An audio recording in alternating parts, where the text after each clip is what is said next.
ሰላም ሰላም ጤና ይስጥልን። የሀሳብ ገበታ ቤተሰቦች እንደምን አደራችሁ፣ እንደምን ዋላችሁ፣ እንደምን ቆያችሁ። ይህ የወቅታዊ ጉዳይ ዝግጅታችን ነው። አሁን ጀምረናል። ከአቶ ጀዋር መሐመድ ጋር የምናደርገው ቆይታ ከዚህ ሰዓት ጀምሮ ወደ እናንተ ይደርሳል። ድምጼ ይሰማል? ጀዋር መሀል ላይ በጣም ተቋርጦ ነበርና ሲካንተው ልስማ እናድርገታል። እኔ ይሰማኛል። እኔ ይሰማል? አዎ ይሰማል። የኔ ተቋርጦ ነበረ። እሺ አሁን ይሰማል። ልቀጥል። ዛሬ እንግዲህ በቀጥታ ከናንተ ነው የምንሰማው። የኔ ጥያቄ አንድ ሁለት ሶስት ጥያቄ ለመግቢያ ብቻ ጠይቃለሁ። አቶ ጀዋር በቀጥታ ሀሳባቸውን ይሰጣሉ። ከናንተ ቀድመን የሰበሰብናቸው ጥያቄዎችም ይካተታሉ። በየመሃሉም ውይይት ይኖራል። በቀጥታም ትደውላላችሁ። የስልክ ቁጥር እናስቀምጥላችኋለን። በሁሉም ቋንቋም እናስተናግዳለን። በሁሉም ስንል እኛ በምንችለው በአማርኛ፣ በኦሮምኛና በእንግሊዝኛ ካልቻላችሁ ደውላችሁ ሀሳባችሁ መስጠት ትችላላችሁ። ይህንን ካልኩኝ ይህን ፕሮግራም ለበርካታ ሰዎች እንዲዳረስ ላይክ እና ሼር አድርጉ። በአጭር ቀጠሮ ስለመጣን ለዛ ነው። ስለዚህ ሼር አድርጉ፣ አዳርሱ። እኛ ወደ ውይይታችን ከመግባታችን በፊት እስቲ ሰሞኑን የጤና ባለሙያዎች እያሰሙት ያለው ድምፅ አለ። ስለሱ ጉዳይ ሼር ላድርግና በዛው የምንገባ የሆነ ትንሽ ቆዩ ሼር እስካደርግ ድረስ።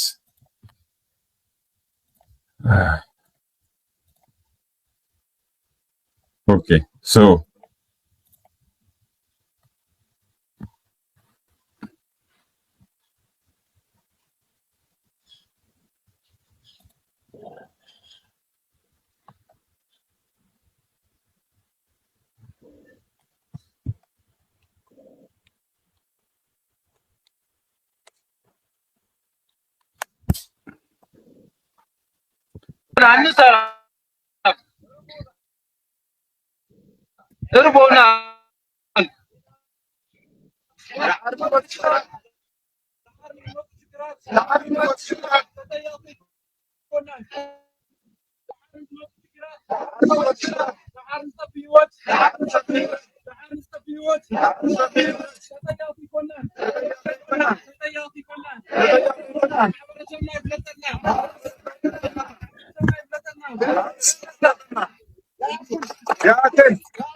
እሺ የተወሰኑትን ብቻ ለማሰማት ፈልገን ነው።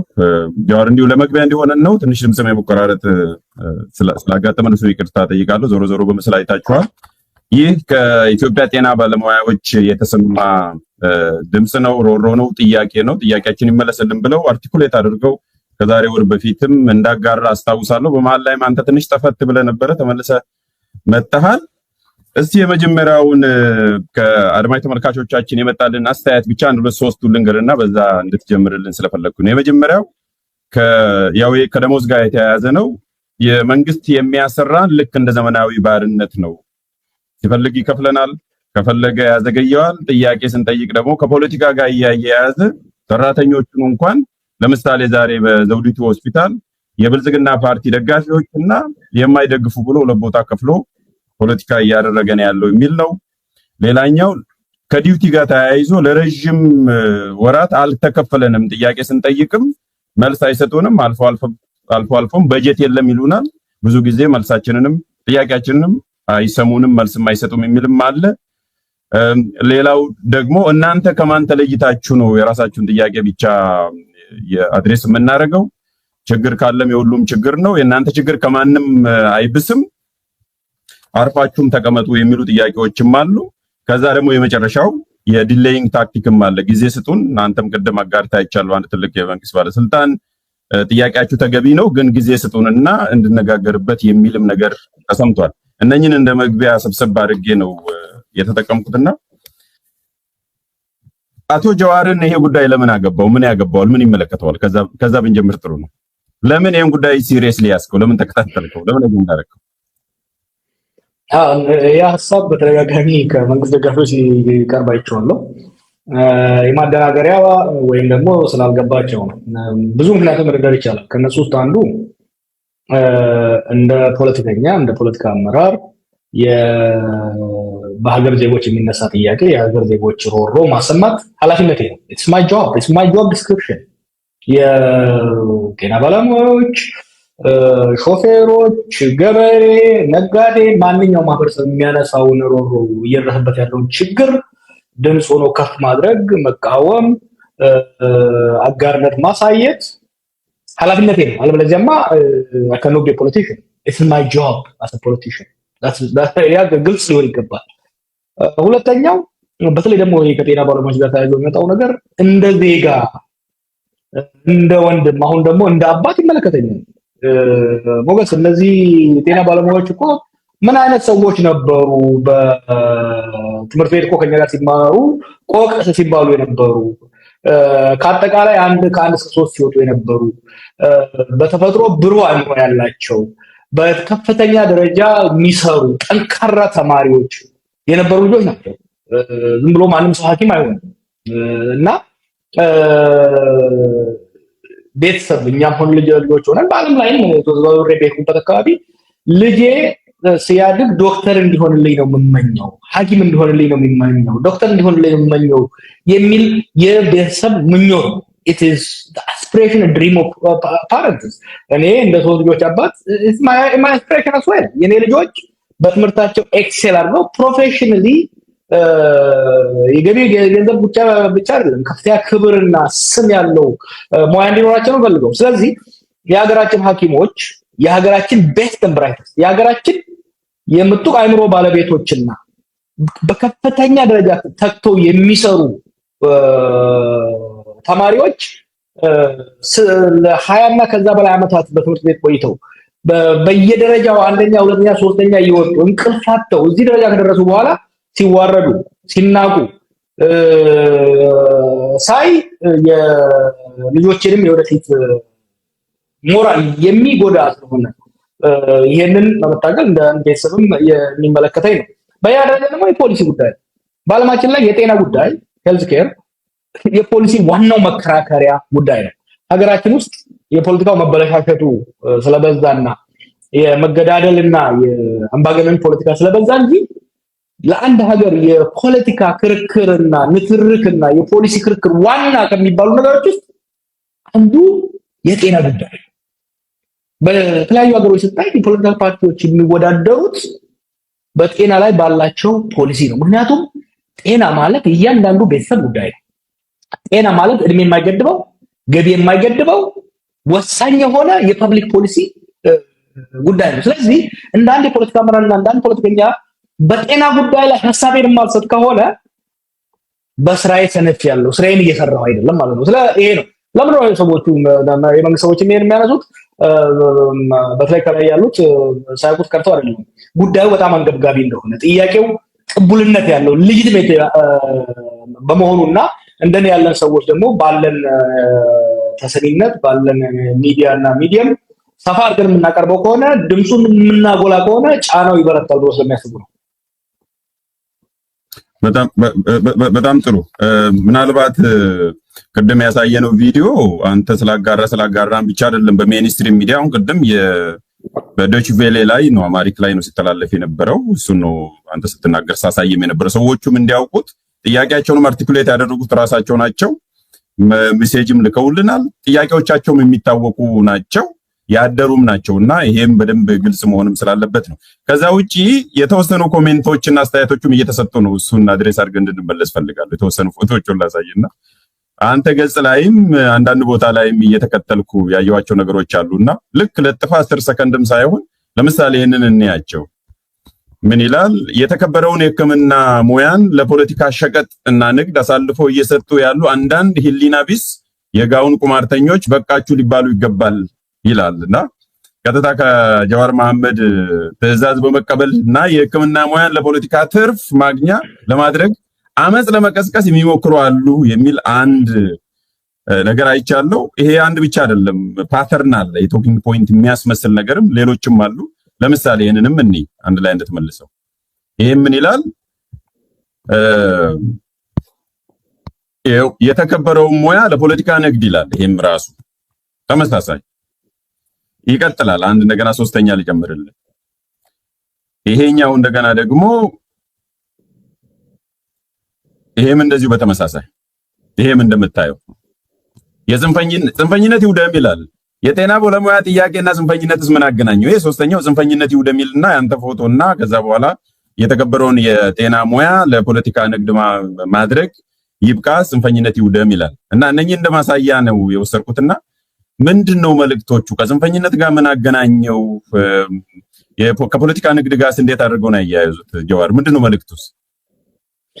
ይኸውልህ ሞገስ፣ ይሄ ጥያቄ ይሄ የጤና ባለሙያ ጥያቄ ባለፈው 2 ቀናት ባለፈው ወር የተነሳ አይደለም።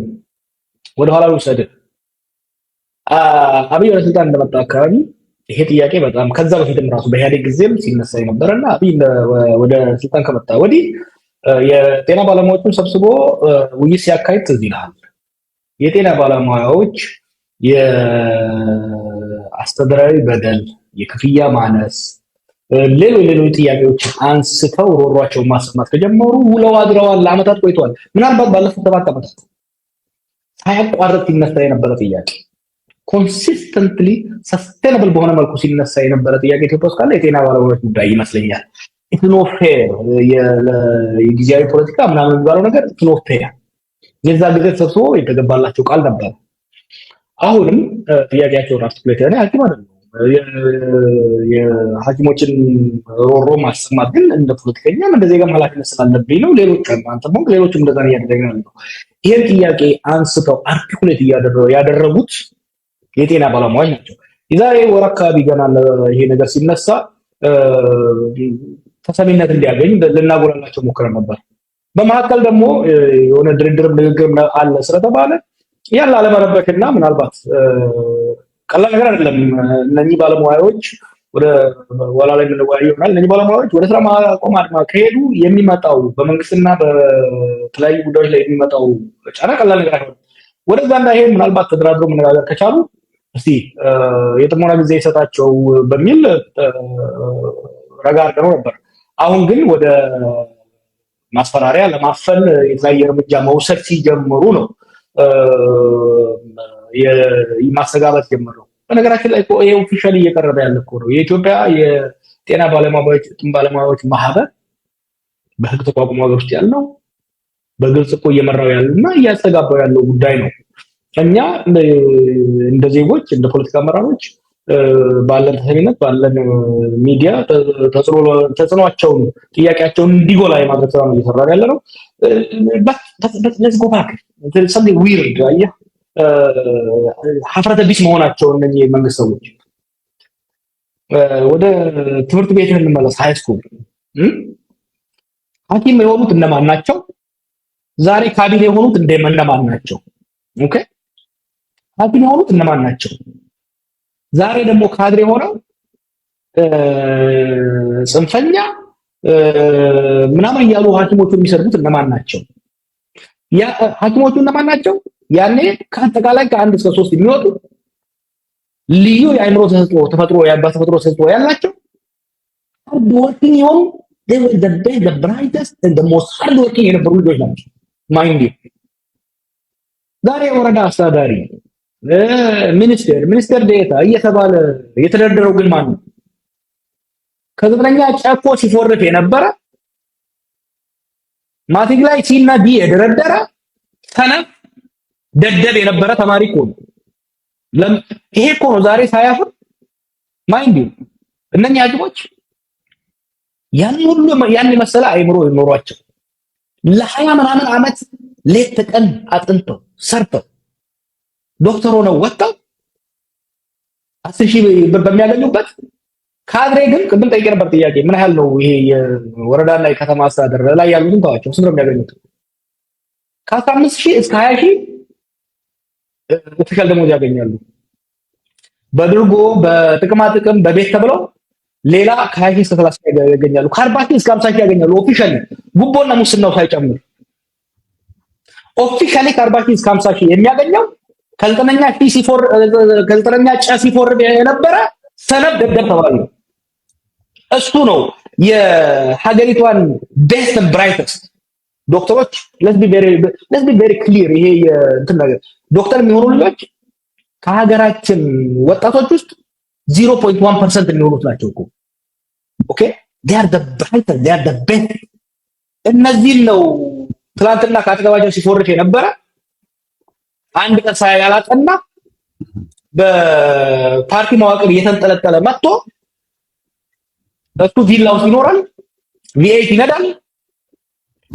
አንድ ሐኪም ዛሬ በወር የሚያገኘውን አንድ የወረዳ ካድሬ ለምሳ ነው የሚያወጣው። እነዚህ ናቸው ዛሬ ተገልብጠው ጽንፈኛ ጸረ ሀገር እያለ ለማጣጣል የሚፈልገው። እንደውም ፊት ለፊት ያለውን ሼር ያደረኩት ከደሞዝ ጭማሪና በኋላ በተለይ ይሄ ባለፈው የካረንሲ ዲቫሉዌሽን ከመጣ በኋላ ነው የሚያሳየው። ይሄው እንግዲህ እነኚህ እንዳለ በቀይና ከዛ በታች ያሉት ከነበራቸው ደሞዝ ኢቭን ደሞዝ ተጨምሮ እንኳን ከተጨመረ በኋላ ምን ያህል እያሽቆለቆለ እየሄደ መሆኑን ነው የሚያሳየውና ከዛው ተልኮልኝ ነው እያሳየው ያለሁት። ምናልባት በኤቪደንስም በደንብም እንዲታይ ነው። ቅድም አንድ ነገር አስታወስከኝ። ምን አይነት ሰዎች ናቸው አሁን ጽንፈኛ አገር አፍራሽ እያሉ ለማሸማቀቅ የሚሞክሩት የሚሳደቡት? እንዳውም ጥሩ ስም ወጥቶለታል። በአማርኛ አላቅም፣ ፋርሴቡላ ብለውታል በኦሮምኛ። እነኚህ ፋርሴቡላዎች አውርቶ አደር አድንቆ አደርም አጨብጫቢ ቤዚካሊ ብቻ ፋርሴቡላዎች ናቸው የሚሳደቡት። እነኚህ ፋርሴቡላዎች መንገድ ዳር ላይ ሸለቆ ጠብቀው በቢላዋ እንወጋሃለን ካላስኮረጅከን ሲሉ የነበሩ ሰዎች አይደሉም እንዴ? እኛን ደብተር እየቀሙ ሲደበድቡ የነበሩ ሰዎች አይደሉም? የእውቀት ማጅራት መቺዎች አልነበሩም? የእውቀት ማጅራት መቺ በላቸው። እነኛ ሰዎች እኮ ናቸው ዛሬ የስድስተኛ ክፍል ሽፍታ ሆነው ፊት ለፊት ሆኖ የዶክተሮችን 10 እጥፍ 50 እጥፍ ወይም 2000% 3000% እየበላ ስንል ደግሞ ዲዘርቭ አድርጎ ሰርቶ አይደለም ከሀገሪቱ ሀብት በዝብዞ ነው። ይሄ የክላስ ትግልም ነው ባይዘው። አሁን ለዛሬው እዛ ውስጥ አንገባ። አንድ ነገር ጀዋር ከተላከልን ልንገርህ። ድሮ ህልም ስንጠየቅ አለ ዶክተር መሆን፣ ኢንጂነር መሆን፣ ኢቭን መምህር መሆን እንል ነበረ አለኝ አንዱ በድምጽ የላከልኝ በጽሁፍ የላከልኝ ላይ። ዛሬ ላይ ምንድነው ህልም ምንድነው ተብሎ ቢጠየቅ ምን ህልም ይኖረኛል? ምክንያቱም አላልምም፣ ምን ጊዜ ኖሮኝ ነው የማልመው የሚል ነው የጻፈልንና እንዴት ነው የምታየው? ዛሬ አላልምም ጭራሽ ዶክተር መሆንን፣ ኢንጂነር መሆንን፣ መምህር መሆንን ማለም ትተናል የሚል ነው የሰማነውና ይሄ ምንድነው የሚያስረዳን ከወደፊት ሀገር ግንባታ ጋር ተያይዞ? ይኸውልህ this is very important። በተለይ ህዝባችን በደንብ እንዲያዳምጥ ፈልጋለሁ። ፈጣሪ ለአንድ ሀገር ምጡቅ አእምሮ ያላቸውን የተወሰኑ ሰዎች ነው የሚሰጠው። አስፒሬሽን ለሌላው ማህበረሰብ አስፒሬሽን እንዲሆን ነው የሚሰጠው። በዓለማችን ላይ ዶክተር የሚሆኑ ሰዎች 0.01% የሚሆኑ ናቸው። እኔ በብዙ ሀገር ዞሬያለሁ። ሰዎች ዶክተር እንዲሆኑ ልጆቻቸው ዶክተር እንደሚፈልጉ ለገሪ ብቻ አይደለም። it's a status symbol, it's a symbol of excellence። ልጄ ዶክተር ነው ሲባል ሀብታም ነው ማለት ነው። ሀብት እኮ በንግድም ይሰራል ሰው አይደል? በሌላ ይሰራል። ልጄ he's bright, he's smart, he's a genius ማለት እኮ ነው። እነዚህ መንከባከብና የሀገር ገቢ ትልቅ ካልሆነ በተመጣጣኝ ክፍያም አድርጎ ግን ክብር ሲገባቸው ካድሬ እያሰማሩ ለማጣጣል ለማዋረድ መሞከር ውድቀትን የሚያሳየው ኢንፋክት ሊገርመን አይገባም። ምክንያቱም አሁን ያለው ከአብይ ጀምሮ ያለው ስብስብ ጸረ ምሁር ለእውቀት ያላቸው ጥላቻ፣ ምክንያቱም የራሳቸውን ድክመትና ድግድብና ሪፍሌክት ስለሚያደርግ ለእውቀትና ለአዋቂ ያላቸው ሴንቲመንት ግልጽ ነው። ህዝባችን ለምን ግን እንደዛ አልካቸው ጀዋር? ይሄን ያልከው 3 ዓመት ሆኖታል አስታውሳለሁ። ይሄን ያልክበት ራሱ ገለተሟ ቱር ላይ አሜሪካ ሆነ ነው ንግግር የሚያደርገው፣ ጽሁፍም ተቀምጧል እና ኦልሬዲ 3 ዓመትም አልፎታል። ይሄን ነገር ከተናገር ዲፕሊ አንታ ኢንተሌክቹዋል ነው ያልከው በእንግሊዝኛ ጸረ ምሁር ናቸው ያልክበት ምንድነው? ያኔ ምን ታይቶ ነው? የዛሬ 3 ዓመት ኦልሞስት 4 ዓመት ሊሆነው እንደዛ ካልከውና ምንድነው መገለጫው? አክቹአሊ ቆይቷል። ከዛሬ 6 ዓመት 7 ዓመት አካባቢ ስለ ምሁራኖች አንስቶ የኢኮኖሚክስ ፕሮፌሰር ሆኖ መኪና የለውም፣ የፖለቲካል ሳይንስ ፕሮፌሰር ሆኖ ቀበሌ አስተዳደርም ብሎ አብይ ሲናገር ነው የጀመርኩት። ጊዜ የለንም፣ ጊዜ ወስደን ሌላ ጊዜ እንጫወትበታለን። ግን ሀሳቡ የሚፈልቀው ከሁለት ነገር ነው። አንዱ ይሄ ብልጽግና የሚባለው አመለካከት የትን ፍቺው ዱቄቱን አምጪው፣ ቤትም አቋርጣ ሀብታሙን ስልጣን ያገኝ፣ ጠንክራ ስራ፣ በደረጃ ስራ፣ በታማኝነት ስራ ቦታ የለውም። እሱ የፋራ ነገር ተብሎ የሚታየው ማጥናት መስራት ምናምን የፋራ ነገር ነው የሚታየው። በምንም አቆራርጠህ እለፍ ነው አንዱ የብልጽግና አይዲዮሎጂ መመሪያ እሱ ነው። ሁለተኛው ስብስቡ ይሄ ከኦፒዲዮ በአዴን ምናምን የተሰበሰበው ምን አይነት ሰዎች እንደሆኑ ቅድም ያልናቸው ስለምናውቃቸው ቆቅ የሆነውን ተማሪ ሲያዩት ሃይስኩል ጎበዝ ተማሪ ሲሆን ሲያስታውሱት የራሳቸውን የበታችነትም ይሰማቸዋል። there is a complicated issue አለ። የአንቲ ኢንተሌክቹዋል ምንጩ ዋናው ወይ ሁለቱ ነው። ግን በዛ በቂ አይደለም። አሁን ምንድነው ህዝቡ ውስጥ ይሄ አይነት ውይይት ከተነሳ የነሱ ድክመትና አንፌር የሆነው የገቢ ብቻ ሳይሆን የስታተስ አሎኬሽን ለህዝብ ውይይት እንዲቀርብ አይፈልጉም። አይምሮን መምታት ይፈልጋሉ። አብይ ተነስቶ ፕሮፌሰሩ እንደዚህ ቀበሌ ያላስተዳደረ ኢኮኖሚስት ሆኖ መኪና ያልያዘ ሲል ጭንቅላትን መጥቶ ለውቀት ቦታ ህዝቡ ለውቀት ቦታ እንዳይኖረው ለአጭበርባሪዎችና ለወሮበሎች ብቻ ስታተስ እንዲሰጠው ህዝቡ ውስጥ እንዲሰርጽ ይፈልጋል። እንዳልኩ ይሄ ሰፊ ስለሆነ ብዙ ነው። ሌላ ጊዜ ግን ቀጠሮ ያዝና I want to discuss about this historically the theory the history of knowledge there is history behind where this thing came from.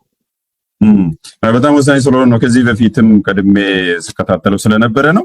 ከአንደኛው ደግሞ የመጣ አለ ከፋርሴቡላ ምክትል ሊቀመንበር የተላከልን ነገር አለ እና ከአሁን በኋላ ቀጥዬ አንድ ወሮበላም ምንም በለው ፋርሴቡላ ናቸው። ለዛሬው ፋርሴቡላ በሚለው እንሂድ። ከፋርሴቡላ ማህበር የተላከልን አንድ ኮሜንት ምንድነው የሚለው? ምን መከላከያም ህይወቱን እየሰዋ ምንም እኮ አልጠየቀም፣ ዋጋ እየከፈለ ህይወቱን እየሰጠ ምን ጠየቀ? መከላከያ ሳይጠይቅ እናንተ እንዲህ መሆናችሁ ምንድነው? ምን የተለየ ነገር አለ የሚልም ጥያቄ ቀርቧልና መከላከያ በምን መልኩ ነው? አንደኛ ኔቸሩ የሁለቱ ጉዳይ ይገናኛል ወይ? ሁለተኛ ጥያቄው መከላከያ ሲያቀርብ በምን መልኩ ነው ሊያቀርብ የሚችለው? ማቅረብ ሲፈልግ ዛሬ ቀኑ ሙሉ ሳስተናግድ የነበረው ሁለት አይነት ጥያቄ ነበረ። በአብዛኛው ሲቀርብ የነበረው እንዴ ሐኪም ብቻ እኮ አይደለም፣ መምህሩም፣ ፖሊሱም፣ ኢንጂነሩም፣ የቢሮ ሰራተኛውም በሙሉ የሚደርሰን የምናገኘው ደሞዝና የምናወጣው ወጪ አልተጣጣመም። ሁላችንም መታገል አለብን፣ ለሁላችንም ህዝብ መሆን አለባቸው የሚል ነው። ሁለተኛው ደግሞ አንተ ያልከው አይነት ህይወቱን ለሀገር የሚገብረው መከላከያ ራሱ ጥያቄ አላነሳም ነው። እውነት ነው። መከላከያ ህይወቱን ለሀገር እየገበረ ነው፣ መስዋዕትነት እያደረገ ነው ያለው። የመከላከያም አስፈላጊ ደሞዝ ጭማሪ ያስፈልገዋል። ግን be careful what you wish for ለብልጽግናዎች የምለው be careful what you wish for። እነዚህ ምስኪን ዶክተሮች አይምሮአቸውንና ጋውናቸውን ለብሰው ነው እየጠየቁ ያሉት ጥያቄያቸውን። ወታደር ጋር ሲደርስ ግን በምን እንደሚጠይቅህ ታውቀዋለህ፣ በምን እንደሚያናግር ታውቀዋለህ። አይነጋ መስሏት እንደተባለው ነው የማይደርስ መስሏቸው ነው። ይሄ መንግስት ድሮም ድሮ ነው። አሁን የአይኤምኤፍን ስትራክቸራል አጀስትመንት ከወሰደ በኋላ ከህዝቡ ላይ የሚሰበስበው ገንዘብ ዘረፋ፣ ግብር ጨምሯል፣ በኮሪዶር እያለ በተለያየ መልኩ ግብር እየተሰበሰበ ለካድሬዎቹ እና ለውጭ አበዳሪዎቹ ይሰጣል። በተቃራኒው ደግሞ ጥረው ግረው ለሚሰሩት ደሞዝተኞች ሐኪሞችም ሆኑ መምህራንም ሆኑ ወታደሮች እኮ እየጠየቁ ያሉት የደሞዝ ጭማሪ እኮ አይደለም፣ ማስተካከያ እኮ ነው ቤዚካሊ እያሉ ያሉት። ምክንያቱም አምና ለምሳሌ 10,000 ብር ደሞዝ ቢኖር $500 ሊሆን ይችላል። አምና ዘንድሮ 250 ነው፣ ወርዷል። የለም ዲፕሪሼት አድርጓል ብሩ ማለት ነው። ቅድም ያሳየው እሱ በጣም ወርዶ በጣም ዲፕሪሼት አድርጓል። የቤት ኪራይ ጨምሯል፣ ትራንስፖርት ጨምሯል፣ ሁሉም ነገር መብራት ጨምሯል፣ የመንግስት ምስሉ መብራት ጨምሯል፣ ውሃ ጨምሯል፣ ሁሉም ነገር ጨምሮ ሳለ ደሞዝን አስተካክሉልን፣ የብርን ዲፕሪሺየሽን ራሱ ማስ የሚያደርግ ጨምሩልን ነው እየጠየቀ ያለው። ይሄንን ለማፈን እያደረጉ የሚያላግጡት ሐኪሞችን አሁን ይሄን የሚያደርጉት ለምሳሌ ከመከላከያ ጋር የሚያመጡት ለምን እንደሆነ ታውቃለህ? መከላከያን በእነኚህ ምስኪን ዶክተሮች ላይ ለማግባት ነው። ነው ጥያቄው። የኔ ማስጠንቀቂያ be careful what you wish for። እነዚህ ሐኪሞች ነጭ ጋዋን ለብሰው የሚጠይቁት ጥያቄ በክብርና በሚገባቸው ክብር መመለስ ካልተቻለ ወታደሩም ጋር መድረሱ አይቀርም። ወታደሩ ጋር ሲደርስ ግን ጥያቄው በወረቀትና በጋዋን እንደማይሆን ሊያውቁ ይገባል። ጥሩ። እስቲ በየመሃሉ ደግሞ ከአድማጮች የመጡልንን ሼር እያረኩኝ እያሰማው እንድንሄድ ነው ሰዓታችን እንድንጠቀም። እስቲ አሁን ደግሞ አንዱን አሰማሃለሁ፣ መልሼ ደግሞ ወደ ራሴ መመለሳለሁ። በመጨረሻ ወደ ስልኩ እንሄዳለን እንደተባባል ነው። እስቲ አንዴ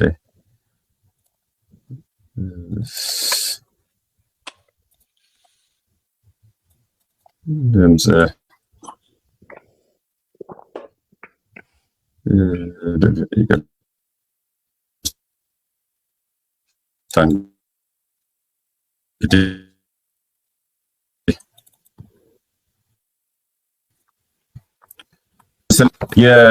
የኔን አንድ ጥያቄ ከደረሰን ልጠይቅ እስከዛ እንትሩ እስኪዘጋጅ ድረስ።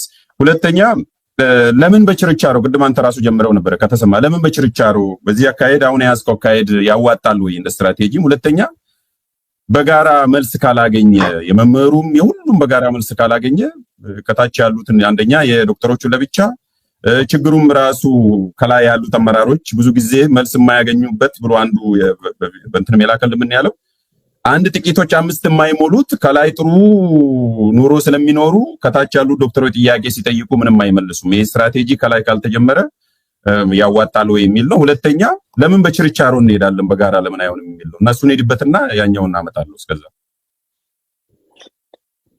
አይ ቲንክ ሁሉም በየፊናው ችግሩን መናገሩ ሁሉም በየፊናው እንደ ግለሰብ እንደ ፕሮፌሽንም እንደ ቡድንም እየደረሰበት ያለውን ሮሮ እየደረሰበት ያለውን በደል መናገሩ ጥሩ ነው።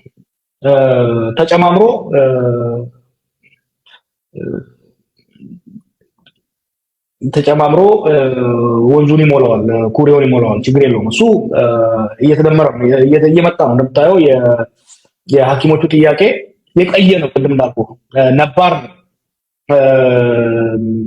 ቤተር ኦርጋናይዝድ የሆነ ነው። ቤተር ኢንቲቲ ያላቸው ባለፉት 7 ዓመታት ሰው መረዳት ያለበት ከዛ በፊትም ጀምሮ በተለይ ደግሞ ባለፉት ዓመታት ከፍተኛ የሆነ የማደራጀት ስራ ሲሰሩ ነበር የጤና ባለሙያዎች።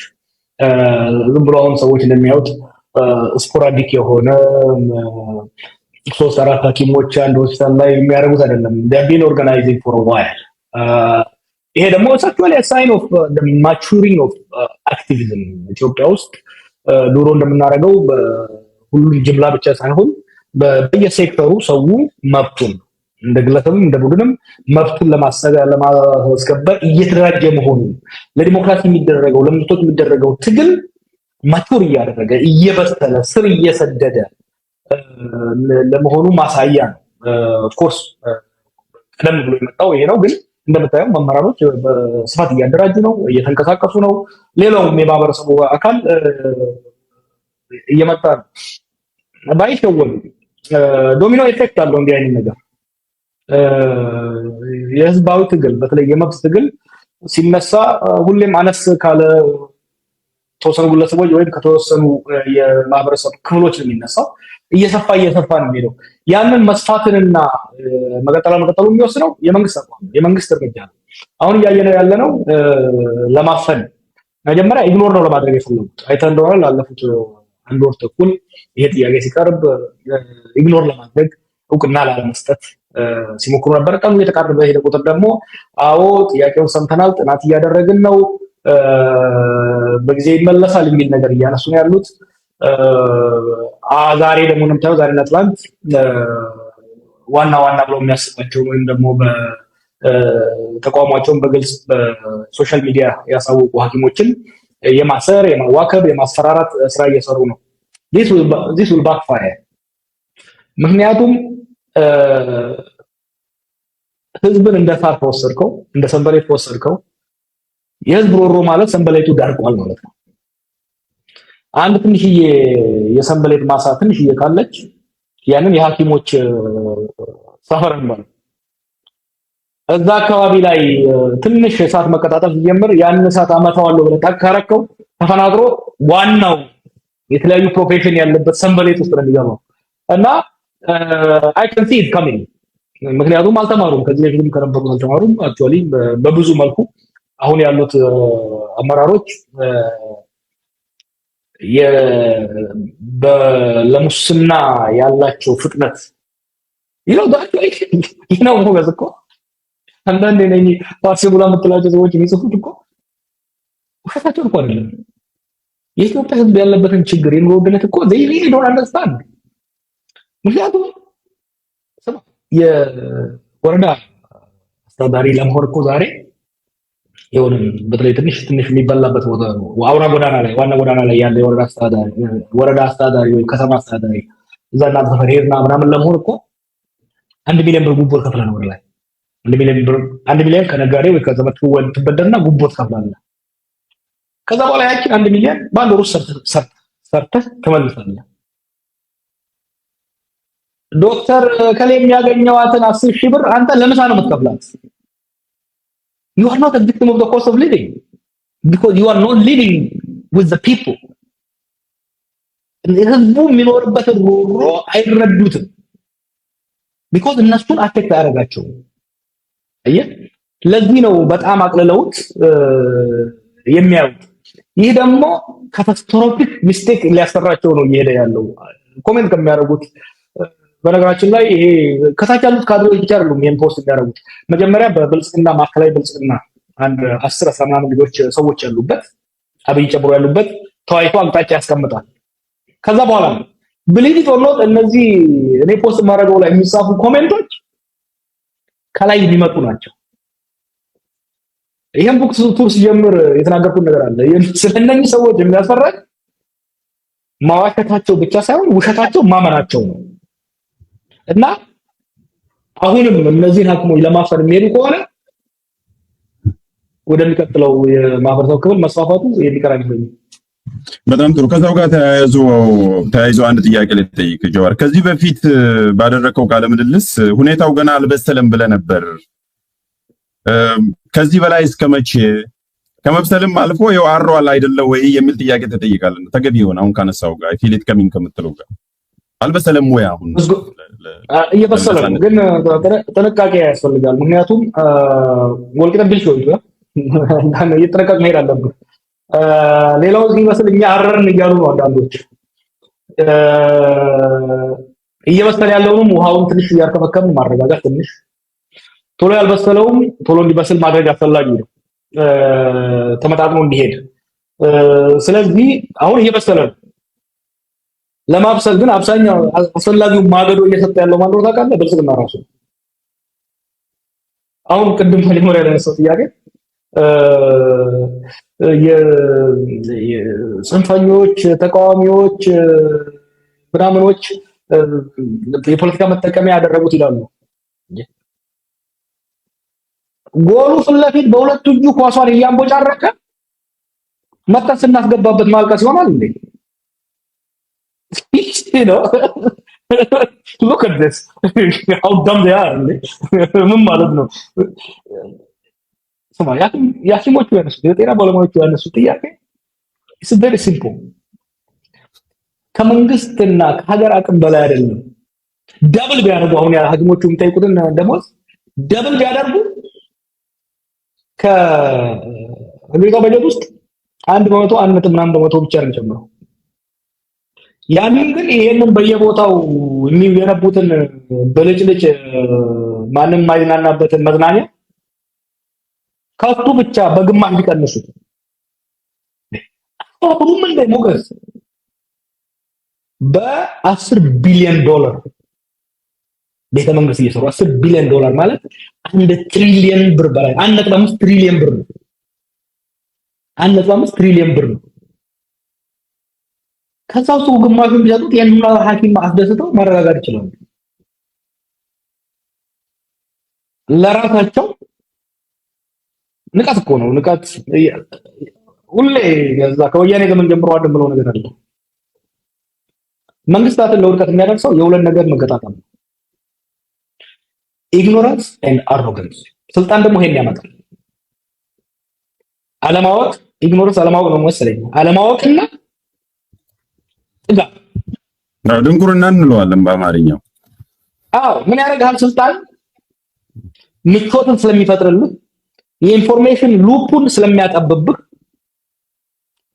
የህዝቡን ልብ ትርታ፣ የህዝቡን ሐሳብ፣ የህዝቡን ሂደት ልትሰማው አትችልም። ስለዚህ ምን ይፈጥራል? ድንቁርናን ኢግኖረንስን ይፈጥርብሃል። ያ ብቻ አይደለም፣ ስልጣን ስላለህ ሁሉንም መደቆስ የምትችል ስለሚመስልህ ጥጋብ፣ በተለይ ደግሞ እንደዚህ ጋጠወጥ የሆነ ሙስና የተንሰራፋበት ስርዓቱ ደግሞ ምን ይመጣል መሰለህ? ልብ ይሰባል። ልብ ስብ ይሆናል። ልብ በስብ ይሞላል። አይምሮን በስብ ይሞላል። ይሄ ኢግኖራንስ ፕላስ አሮጋንስ ካታስትሮፊክ ነው። ሂስቶሪካሊ ሄደ ስታይ መንግስታት የሚወድቁት የሁለቱ ግጥምጥሞች ሲመጣ፣ በዛ ላይ ደግሞ የመሀይሞች ስብስብና ትምህርት ቤቶች ከዘጠነኛ ጥለናቸው ያለፍናቸው ሰዎች ስብስብ ሲሆን አደጋውን መገመት ትችላለህ። እስቲ እንግዲህ ደግሞ ከአድማጭ ከደረሰ ከሆነልን እናጫውትና በዛው እንቀጥላለን። እስቲ የሚሰማ ከሆነ አይ ሞገስ እንደምን ሰላም ነው? ቴንኪው ድምጽ ስለሆንክ እናመሰግናለን። በተደጋጋሚ ከጎናችን ቆማ አይተናል። ቴንኪው ብለናል። እንደምታውቀው እንግዲህ ኢትዮጵያ ውስጥ ኑሮ በጣም ተወዷል። እኔ ለምሳሌ ቢያንስ 25 ዓመት በትምህርት ላይ ቆይቻለሁ። በእነዚህ 25 ዓመታት ቤተሰቤን እየረዳሁ አልነበረም። ከዛሬ ነገ ይሻላል በማለት ረጅም ጉዞ ተጉዣለሁ። ነገር ግን አሁን ስፔሻሊስት ሐኪም ብሆንም ደሞዜ 12,000 ብር ገደማ ነው።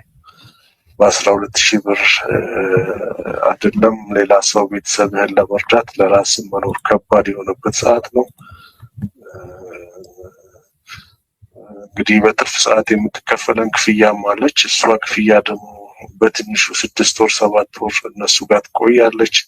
ስትመጣ ዕዳ ትከፍላለህ። ታጥቦ ጭቃ ነው ነገሩ። እዛው መርገጥ ነው እና የኢትዮጵያ ውስጥ መማር ጥቅሙ ራሱ ምን እንደሆነ አይገባም ሞገስ። ለማንኛውም ይሄ ስትራይክ መቀጠል አለበት። መንግስት ከሰማን ቢሰማን መልካም ነው። ካልሆነ ግን ህብረተሰቡም ይጎዳል። ሀገራችንም ወደፊት ትውልድም በዚሁ መልክ እየከሰረ ነው የሚሄደው እና ማንን አይቶ ይማራል ትውልዱስ? አሳሳቢ ነገር ነው ያለው። ያው ስራ ማቆም አማራጭ የሌለው ነገር ነው። ስራ እናቆማለን። የመጣውን ነገር ለመቀበል ዝግጁ ነኝ እኔ በበኩሌ። ጥሩ አንድ ልጨምርልህ ጀዋሪ፣ ተሰምቷል አይደለ? ይሄኛው አዎ ሰምቷል። እሺ ልጨምርና የተወሰኑትን አንድ ላይ አድርጌ እንታረቅ።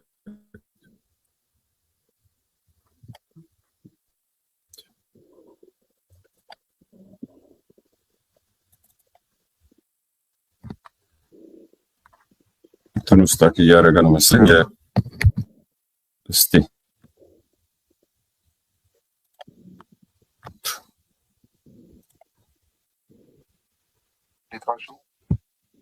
ታሪክ አቶ ጀዋር መሐመድ ጋር በሚደረገው ቃለ ምልልስ ላይ እንዲመለስልን የምፈልጋቸው 2 ጥያቄዎች አሉ። አንደኛው ጥያቄ ከሰሞኑ የተጀመረው የሕክምና ባለሙያዎች ንቅናቄ ላይ መንግስት ይህን ጥያቄ የመመለስ ምን ያክል አቅም አለው? አቅም ማለት ለጤና ባለሙያዎች የደሞዝ ማሻሻያ እነሱ የሚጠይቁትን ነገር የማድረግ አቅም ካለው ነባራዊ ሁኔታ፣ ሁለተኛው ደግሞ ካለው የኢኮኖሚ መንግስት የመክፈል አቅም ጋር፣ ሁለተኛው ጥያቄ ከወጣቶች አፈና ጋር ይሄ ቅሪያው የዛሬ ስላልሆነ ሶስተኛውን ላካት ታሪክ አቶ ጀዋር መሐመድ ጋር በሚደረገው ቃለ ምልልስ ላይ እንዲመለስልን የምፈልጋቸው 2 ጥያቄዎች አሉ። ሶሪ ዛሬ እዚህ መጡ መሰለኝ ጀዋር። እስቲ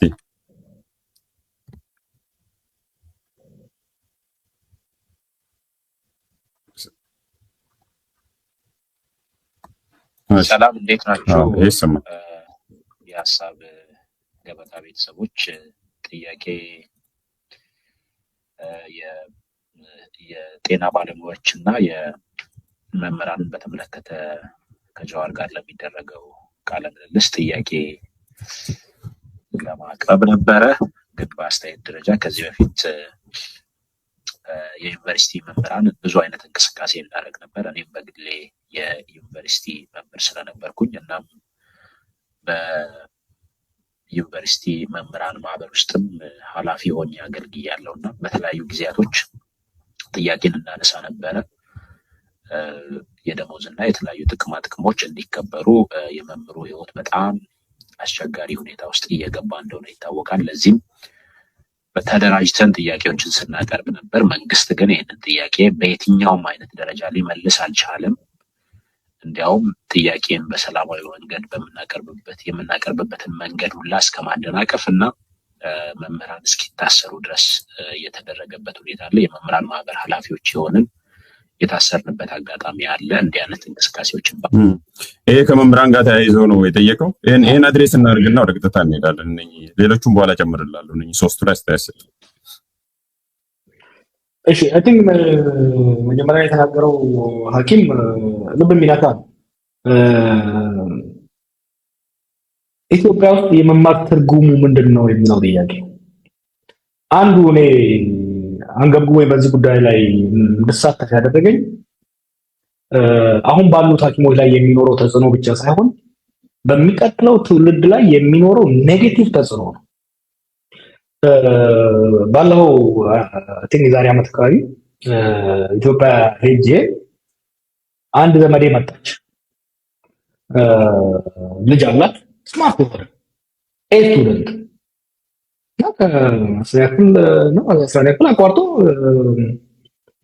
ንግድ ገባ እና እንዳሳምነው ወደ ትምህርት ቤት እንዲመለስ እንዳሳምነው መታ ተማጸነችኝ እና ጠራሁት።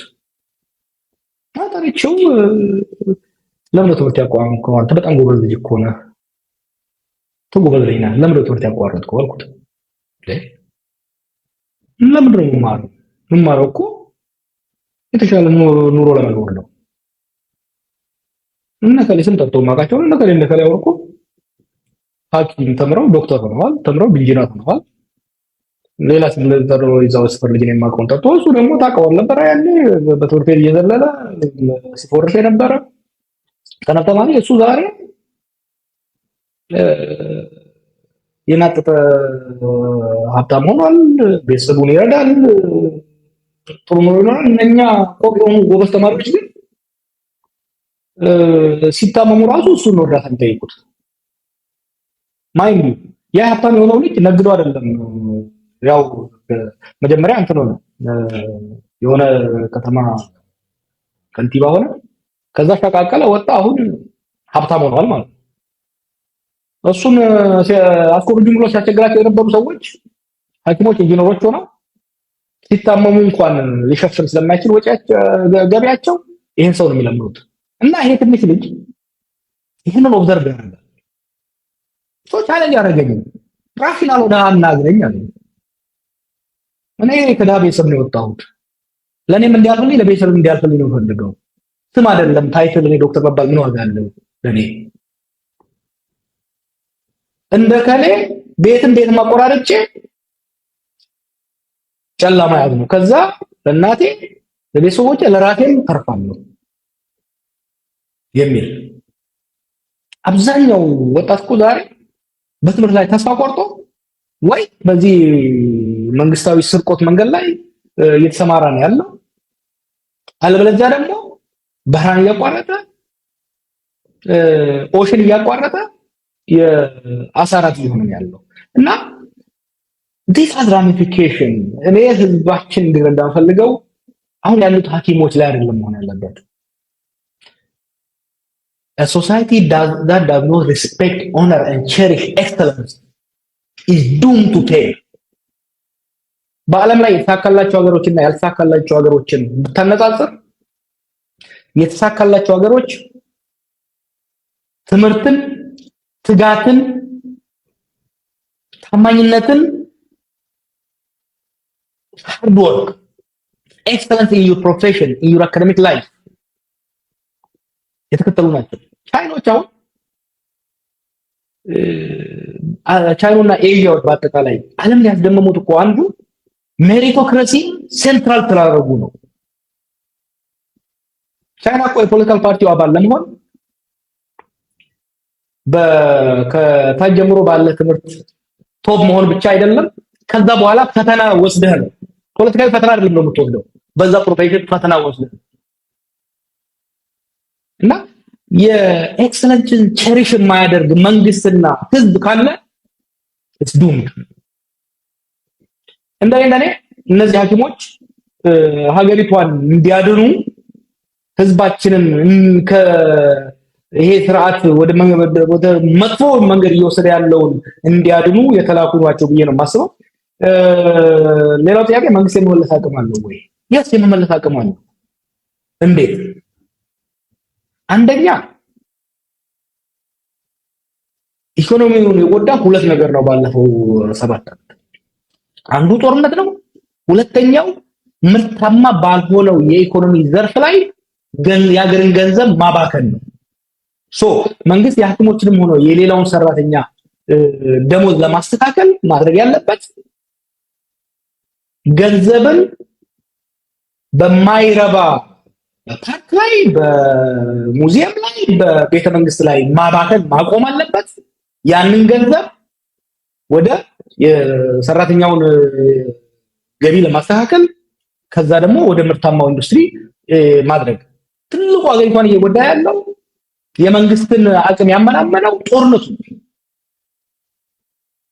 ባለፉት 7 ዓመታት ሁሉ ክልሎችን ጨምር ከ40 ቢሊዮን ዶላር በላይ ከስረናል። ዲስትራክሽን ኦፖርቹኒቲ ኮስቱ ስትወስደው ፕሮባብሊ 100 ቢሊዮን ሊሆን ይችላል። ስለዚህ ይሄንን ዲስትራክቲቭ የሆነ ጦርነት በማቆም ለጦርነት እየወጣ ያለውን ወጪ ለሀገር ግንባታ የዜጎችን ኑሮ ለማሻሻል ማዋል መቻል አለበት። መንግስት አቅም አለው? አዎ። መንግስት ሪሶርስ አለው? አዎ። ይሄንን ሪሶርስ ለማይረቡ ፕሮጀክቶችና ለጦርነት ማዋሉን አቁሞ የዜጎችን ህይወት ለማሻሻል ማዋል ላይ ከመረጠ በቂ ሪሶርስ አለው። ከመምህራን ጋር ተያይዞ ያለው የመምህራን ጥያቄማ ከዚህ ባሰ። አንዱ መምህራኖች ወደ ኋላ ያዘው መምህራን ማህበር የሚባለው የመምህራን ማህበር ሰዎች they need to wake up and smell the wind of change። አባላቶቻቸውን መምህራኑን ተክተው ባሉበት ይሄን መምህራን አድራይተው ጥያቄውን ተቋማዊ በሆነ መልኩ ካቀረቡ ለማህበራቸውን ክብር ያስገኛሉ። በማህበሩም በመንግስትም በህዝብም በመንግስትና በመምህራን መካከልም ድልድይ ሆነው ሊያገለግሉ ይችላሉ። ሎሌ ሆነው ፈርተው ወይ ደግሞ ተገዝተው ዝም የሚሉ ከሆነ መምህራን በእነሱ ላይ ተራምዶ እነሱ ወደ ጎን ትቶ ጥያቄውን ኢንፎርማል በሆነ መደበኛ በሆነ መልኩ እያደራጀ እየተንቀሳቀሰ ስለሆነ የሚረሱበትና የታሪክ አተላ የሚሆኑበት እድል ሰፊ ነው። ይሄ ነው የሚታየው። በጣም ጥሩ። እስቲ አንድ የመጨረሻ ሼር ላድርግና ከዛ ወደ ቀጥታ ደግሞ ትንሽ እንቀበላለን። ይሄኛው ደግሞ ስለ ቀጣዩ እርምጃቸውም የሚያሳይ ነገርም ስላለ እሱን አስደምጣለሁ። ጀዋር፣ ይሄ ደግሞ እንደውም በግሩፕ ነው ስማቸውንም ገልጸው የላኩልን። እስቲ ስሙ። ሰላም ተነስተልኝ ሞገስ፣ ሰላም ጤና ይስጥልኝ የዚህ የዩቲዩብ ቻናል ተከታታዮች፣ ብርሃኑ ጸጋዬ፣ ሲሳይና ለይኩን የምንባል የጤና ባለሙያዎች ነን። ይህንን ሜሴጅ ለመላክ የፈለግነው በቀረበው ጥያቄ መሰረት ችግሩ ምንድን ነው ለሚለው ችግሩ የደሞዝ፣ የጥቅማ ጥቅም፣ የተገቢ ዲዩቲ ፍሪ የዲቲ የሚባለው ወይ ደግሞ የጤና ባለሙያዎች የትርፍ ሰዓት ክፍያን በተመለከተ እንዲሁም ደግሞ የተገቢውን ክብር በዚህ ሀገር የማግኘት ጥያቄ የያዘ ነው። ስለዚህ ችግሩ በአጠቃላይ ሲጠቃለል ይህንን ይመስላል። ከዚህ ጋር በተያያዘ እንዴት ይመለሳል ብላችሁ ታስባላችሁ የሚል ሀሳብም ቀርቧል። እኛ እንግዲህ እነዚህ ነገሮች ላይ ተገቢውን ማስተካከያ በማድረግ ነው። እስካሁን ያለን እኛ ጥያቄ ምንድነው? እነዚህ ነገሮች ችግር ናቸው። ተገቢ የትርፍ ሰዓት ክፍያ የለም፣ ተገቢ ደሞዝ የለም፣ ተገቢ የጥቅማ ጥቅም ሁኔታ የለም፣ እንዲሁም ጤና ባለሙያው ተገቢው ክብር አልተሰጠውም ብለን እናምናለን። እነዚህ ነገሮች ላይ ማስተካከያ በማድረግ ይሄ ችግር ይፈታል ብለን ነው የምናምነው። ኤንድ ሌላው ጥያቄ በማን የሚል አለ። በማን ለሚለው በመንግስት ነው የምንለው። ለዚህም ነው ቀጥታ ለመንግስት አካላት ጥያቄዎቻችን እያቀረብን ያለ ነው። ሰው መንግስት ይህንን ነገር ኮንሲደር አድርጎ ይፈታዋል ብለን ነው የምናምነው። ሌላው ጥያቄ ይሄ ካልሆነስ ካልተመለሰ የሚል ሀሳብም ቀርቧል። ይሄ ካልሆነና ካልተመለሰ በተደጋጋሚ ልንገልጽ እንደሞከር ነው ጤና ሚኒስቴር ይሄንን አሳይመንት ወስዶ መፈጸም ካልቻለ የትኛውንም የጤና ባለሙያውን ጥቅም ሊያስከብር የሚችል ህጋዊ አማራጮችን ጭምር ከዴሞንስትሬሽን እንደ ኮርትም ላይ ምናምን ብቻ ባሉት አማራጮች ሁሉ እንደ ሙያ ማህበር እና እንደ አንድ ባለሙያም ጭምር ይሄንን ነገር ፋይት ለማድረግ ነው በጋራ እየተንቀሳቀስን ያለ ነው። ስለዚህ አሁን ያለንበት ደረጃ ይሄንን ነው የሚመስለው። ይሄንን ነው የሚሉት እንግዲህ ጀዋር ብዙ ነገሮችን ሰብሰብ የሚያደርግ አስተያየት ስለሆነ ነው ያጋራሁት።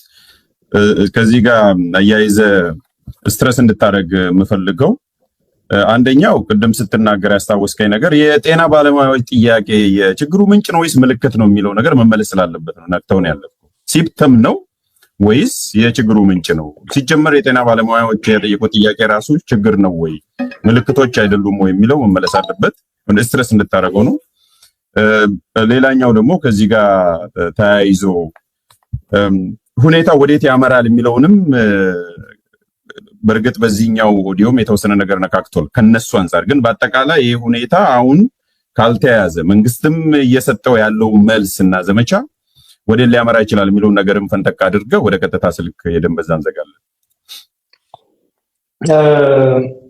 ጥያቄውን በደንብ ነው አርቲኩሌት ያደረጉት። የደሞዝ ጭማሪ፣ የጥቅምና የክብር እነዚህ ዱብዳ ጥያቄዎች አይደሉም። በነገራችን ላይ ሐኪሞቹ የሚጠይቁት ሁሉም የሀገሪቷ ዜጎች የኢኮኖሚክ ሃርድሺፕ ውስጥ ቢኖሩ ላይጠይቁ ይችላሉ። ሐኪሞቹ የሚያነሱት እኮ ቅድም እንዳልኩ 9ኛ ጨጥሏቸው የጠፋ ካድሬ ደሞዝ ከነሱ በላይ ያገኛል። ኦፊሻሊ ደሞዝ ከነሱ በላይ ያገኛል። ቼክ አድርጌዋለሁ ዛሬ ከ15000 እስከ 23000 ነው የሚያገኙት ደሞዝ ወረዳ ላይ ያሉት። ኦፊሻሊ ጥቅማጥቅም ሙስና ሳይጨምር ጥቅማጥቅም የድርጎ የቤት የምናምን አበል ተብሎ ሌላ 25000 ያገኛል። ጎኑ እኮ ነው ያለው ሰፊው ማለት እኮ። እስቲ እናንተ ደግሞበት ወረዳ ከተማ ሄደን ማምን እንደሚያገኝ እኮ እናውቃለን። እንደ ዋን ትልቅ ከተማ አዳማ፣ አዲስ አበባ ምናምን ሌላ ነገር ነው ላታወቅ ይችላል። እኛ ያደግንባት የዶሮ ግንባር የምታገል ከተማ ውስጥ ማምን እንደነበረ በትምህርት ቤት ማምን እንደነበረ እንተዋወቃለን። አሁን ደግሞ ማምን አይነት ኑሮ እንደሚኖር እንተዋወቃለን። ይሄ ሰው ማለት ነው። የክብር የሚሉት ምንድነው? የመንግስት ባለስልጣን ከላይ እስከታች ትላንት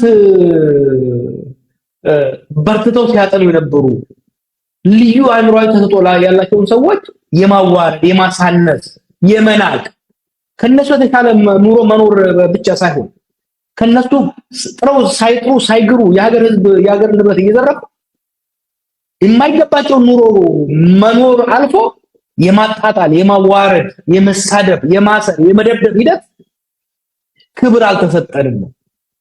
ባዛወይ እነዚህ ኢንተሌክቹዋሊ ስማርት የሆኑ ሰዎች ብዙም ለገቢ ኢንትረስት የላቸውም። ቤዚክ ዩኒቨርሲቲ ፕሮፌሰሮቻችን ዌስተርን ላይ ምን አይነት ኑሮ እንደሚኖሩ እናውቃለን። they don't care but they require respect። መከበርን ይፈልጋሉ። ከማህበረሰብም ከመንግስትም ከሀገርም ክብርን ይፈልጋሉና የሚያነሱት ጥያቄ ይሄ ነው። ምን የሚያስፈልገው ወደፊት ለሚለው ኮኦርዲኔሽን ስራ ያስፈልጋቸዋል። ዛሬ ጠዋትም ጽፌዋለሁ። ፍጹም ሰላማዊ ሆነው መቀጠል አለባቸው። ጥያቄያቸውን እንደያዙ ከዛ ሳይወጡ መቀጠል መቻል አለባቸው። ዲሲፕሊን ዩኒቲያቸውን መጠበቅ መቻል አለባቸው።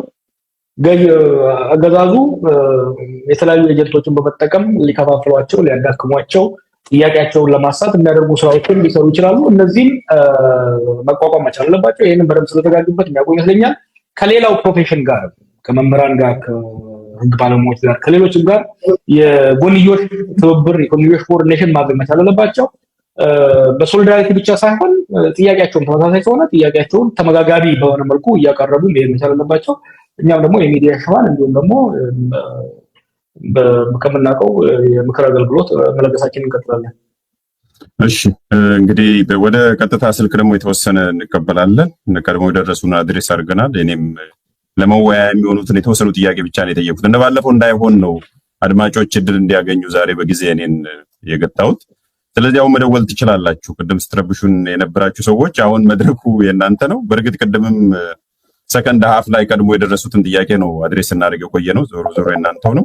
ስለዚህ እንቀበላለን። እሺ አንድ ሰው ደውሏል። ሰላም ዘውዱ እንደምን አለ? ማነው ሞገስ ሰላም ብያለሁ። እንግዳችንን ጀዋርንም ሰላም እላለሁ። ጀዋር ወንድሜ በጣም አደንቃለሁ። አንተ ችሎታ አለህ፣ ጉልበቱ አለህ። ነገር ግን አሁን ወደ ኢትዮጵያዊነት ትግል መመለስህ በጣም ደስ ብሎኛል። ምክንያቱም የአንተ አይነት ካፓሲቲ ያለው ሰው የኢትዮጵያን ውስጥ ያለውን እንዲህ አይነቱን የተመሰቃቀለ ፖለቲካ ማስተካከል የሚቻልበት ሁኔታ ነው ያለው። አሁን ዛሬ እንዳየነው እነዚህ ዶክተሮች የአንድ ብሔር ዶክተሮች አይደሉም፣ ኢትዮጵያውያኖች ናቸው። ከዛም ከዚህም በትምህርት በሙያቸው ህዝብን የሚያገለግሉ ናቸው። ስለዚህ እንደዚህ አይነት በደሎች በየጊዜው ስለሚመጡ የእንዳንተ አይነቱ ሰው ደግሞ አክቲቪቲ ከኢትዮጵያውያኖች ጋር አንድ ላይ ሆነን የምናፈገው ለውጥ ልናመጣ ስለምንችል በተቻለ መጠን እስቲ ሌሎችም ሚዲያዎች አሉ፣ ኢትዮጵያውያን ሚዲያዎች፣ እነሱም ላይ እየቀረብክ ቻሌንጅ እየተደራረክ እየተነጋገርክ ትግሉን ብታጧጥፈውና በተለይ በአሁኑ ሰዓት እንግዲህ በመሳሪያ የሚታገሉ ወንድሞች አሉን ከግራም ከቀኝም። ነገር ግን ይሄንን የህዝባዊ እንቢተኝነትን በመምራትም ሆነ በማስተካከል የድርሻን መወጣት የምትችል ይመስለኛልና ጉልበትን ለዚህ የኢትዮጵያዊነት ለውጥ ተጠቀምበት ለማለት ፈልጌ ነው። ቴንክ ዩ። እሺ እናመሰግናለን። እሺ ሌላ ሰብሰብ ብናደርግና አጠር አድርጉ ጥያቄ ስትጠይቁ። ሰላም ጤና ይስጥልን። ሄሎ ሰላም ይሰማል። አጠር አድርገው ጥያቄዎትን ያቅርቡ።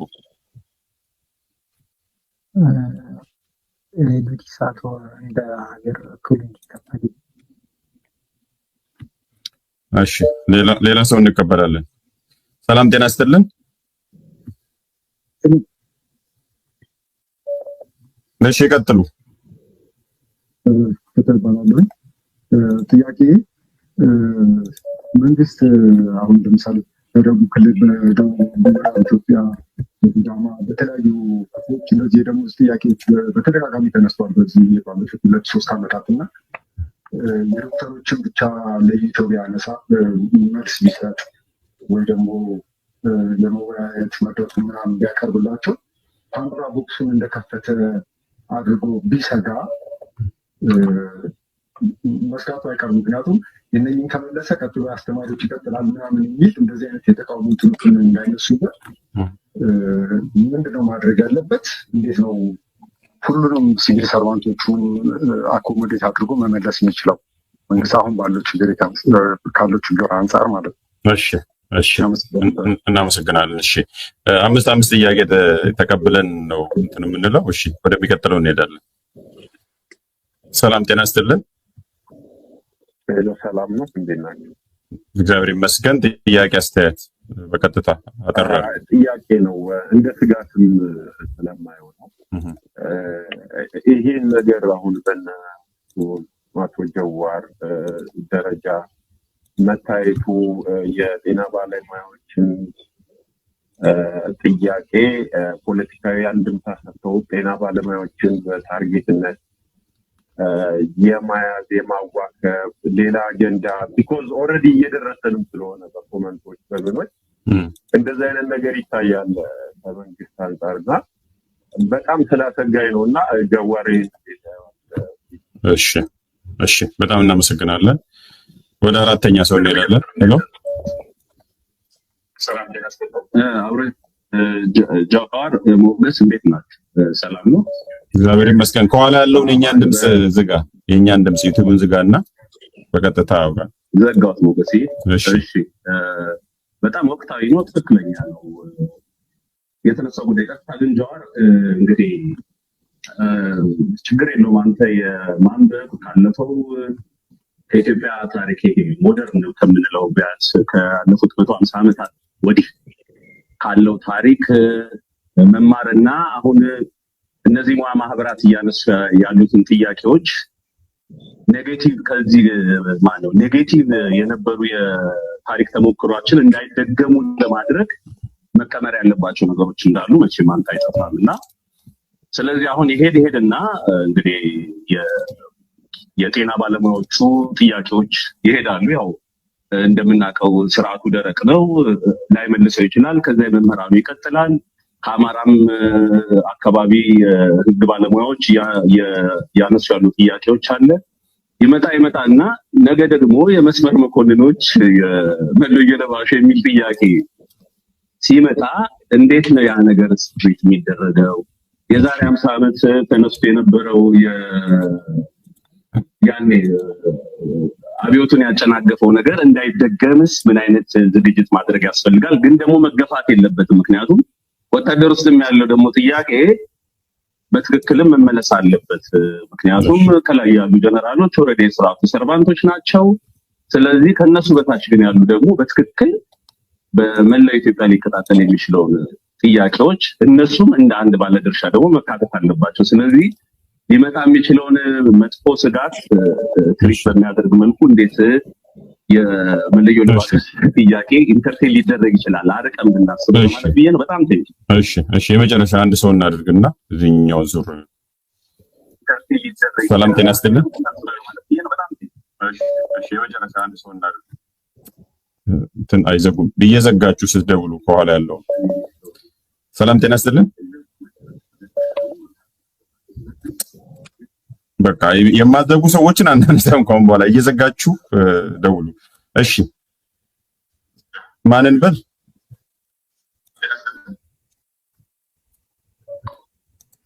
ሰላም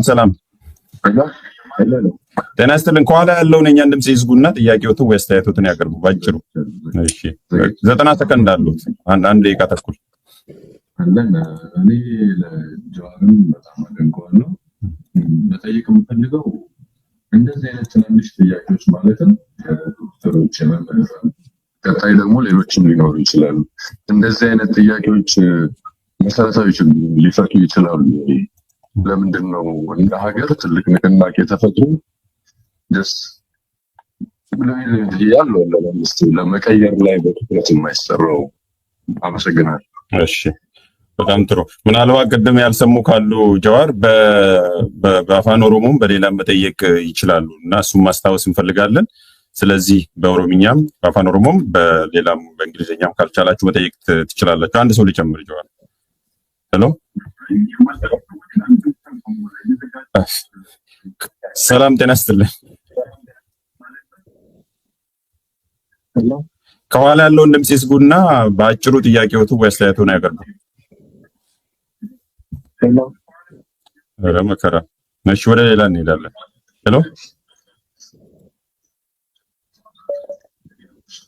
ሄሎ እሺ፣ የእኛን ድምጽ ይስጉና ተቃለ ምልልሱን በቀጥታ አስተያየት ወይ ጥያቄ ያቀርቡ።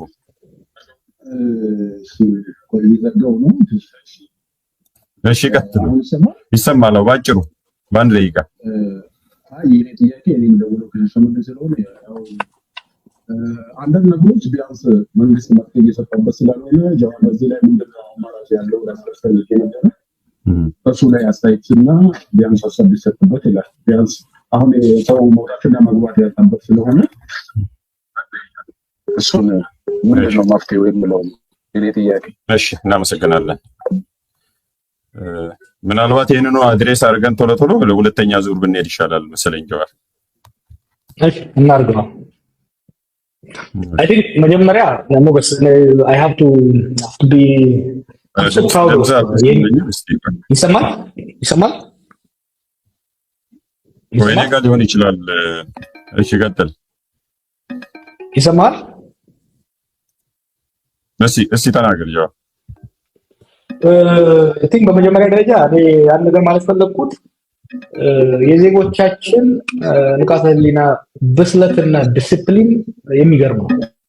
ብዙ ጊዜ እንደዚህ አይነት ላይቭ ሾው ሲደረግ ስድብ ነው የሚበዛው፣ ንትርክ ነው የሚበዛው። የኛ ዜጎች በተለይ አይ ቲንክ ባለፉት ዓመታት ውጥንቅጡ ጦርነቱ የታሳዳኒ ሃምብሊንግ ኢፌክት በህዝባችን ላይ እና ጠያቂዎቹ በሙሉ የሚያነሱ ጥያቄ ጭብጡ አንኳር ያለው በዲሲፕሊን በስነ ምግባር የታነጸ በመሆኑ I'm so proud and I'm very happy to do this every week because it's just incredible. የሲቪክ ሶሳይቲው የሲቪክ ማህበረሰባችን ዜጎቻችን በጣም የተጠናከሩ መሆኑን ነው የሚያሳየው። ለዲሞክራሲ ተስፋ የሚሰጥ ሂደት ነው እያየን ያለው ነው። ምክንያቱም ብዙ ጊዜ የኛ ሀገር አምባገነኖች የኢትዮጵያ ህዝብ ለዲሞክራሲ ሬዲ አይደለም ይላሉ። የኢትዮጵያ ህዝብ ለዲሞክራሲ ሬዲ ነው። ለዚህ ደግሞ ምልክቱ ላይቭ ገብተህ ነፃ ስልክ ሰጥተው ሰው በዚህ አይነት ዲሲፕሊን ሲሳተፍ ማየት በቂ ነው ማለት ነው። ወደ ጥያቄው ስገባ አንድ በጣም ጥሩ ነጥብ አንስቷል አንዱ ጠያቂ። አሁን ዛሬ ጀምሮ ሰሞኑን እያየን ያለው የጤና ባለሙያዎች ትግል ለየት የሚያደርገው ፕሮባብሊ ስርዓቱን የሚያስደነግጠው ትሩሊ መልቲ ኤትኒክ መልቲናሽናል ሁሉን አቀፍ መሆኑ ነው። ከሰሜን ውቅሮ እስከ ሶማሌ እስከ አፋር እስከ ደቡብ እስከ ዌስት በኦሮሚያ በተለያዩ ዞኖች ሐኪሞች ዞን ብሔር ክልል ወንዝ ሳይገድባቸው ተመሳሳይ ጥያቄ እያነሱ ነው ያሉት። probably for long time ለመጀመሪያ ጊዜ we are witnessing a birth of a truly multinational truly national unified movement for rights. ይሄን በማየቴ I'm really happy. ሰውን እየዘረፉ እየገደሉ ለመኖር የሚፈልጉ አምባገነኖች ካልሆነ በስተቀር የኛ ሀገር ዜጋ በዚህ ሊደሰት ይገባል። በተለይ ደግሞ ውጥንቅጥ የሆነ የእርስ በርስ ጦርነት ባለንበት የባሰ መከፋፈልና መባላት ከሚጠበቅበት ጊዜ ላይ የሀገራችን ሐኪሞች ከሁሉም ክልል ከሁሉም ሰፈር ከደጋ ከቆላ ሴት ወንዱ ሳይገድባቸው በተመሳሳይ ድምጽ ትሩሊ ትግራይ ክልል ያለበት ሁኔታ ታውቃለህ። ከዛ የሚወጡትን ጥያቄዎች ዛሬ እንባይ ነው የቀረበው። I felt something given what we went through ባለፈው አመታት ያ ክልልና ህዝብ ያለን የሄደበት ሁኔታ ስታይ ሶሊዳሪቲውና አንድ ላይ መነሳቱ ስታይ truly we are at the eve of something beautiful, something powerful, something big. እና ይሄንን ማጠናከር ያስፈልጋል። ይሄ ለሀገር መልሶ ግንባታ በህዝባችንና በሀገራችን ላይ የመጣውን ቁስል ለማጠገግ ለማዳን ህዝባዊ ትብብርን ህዝባዊ ኒው ሶሻል ኮንትራክት ለምንለው ጥሩ መሰረት ስለሆነ አይ ቲንክ መጠናከር አለበት። እኔም በተቻለኝ መጠን ባለኝ ዕውቀት ባለኝ ተሰሚነት በዚህ ላይ ኮንትሪቢዩት ለማድረግ ዝግጁ ነኝ። you can count on me። የጥያቄው የመንግስት የሐኪሞችን ጥያቄ መንግስት ከመለሰ ፓንዶራ ቦክስ መክፈቱ ሊሆን ይችላል ወይ? not necessarily ፓንዶራ ቦክሱን የሚከፍተው ጨቁ ሐኪሞቹን ወይ ደግሞ ሌላውን ፕሮፌሽን ጨቁናለሁ አፍናለሁ ብሎ ከሄደ it will open the floodgate, that's for sure። ነገር ግን ህዝብ እኮ በጣም ምክንያታዊ እኮ ነው። እነኚህ ሐኪሞች እነኚህ ጤና ባለሙያዎች እኮ እያቀረቡ ያሉት ጥያቄ በጣም ምክንያታዊ ነው። they are open for negotiation, they are open for discussion. Again ልድገመው ቅድም ያልኩት we're not talking about hooligans, we are talking about the best brightest of this country። ለዚች ሀገር ለዚህ ህዝብ ከማንም የበለጠ የሚያስቡ ልጆች ናቸው፣ የሚያስቡ ሰዎች ናቸው። እነዚህ ከወጣት ሐኪሞች እስከ ሲኒየር ስፔሻሊስቶቹ አሪዝነብል የሆነ ጥያቄ ያቀርባሉ ብዬ አላስብም። ምክንያታዊ የሆነ ኦፈር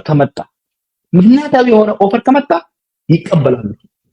ቅድም ሶስት ጥያቄ የደሞዝ ጭማሪ፣ የጥቅማ ጥቅም ጉዳይ እና ትልቁ ጥያቄያቸው የክብር ጉዳይ ነው።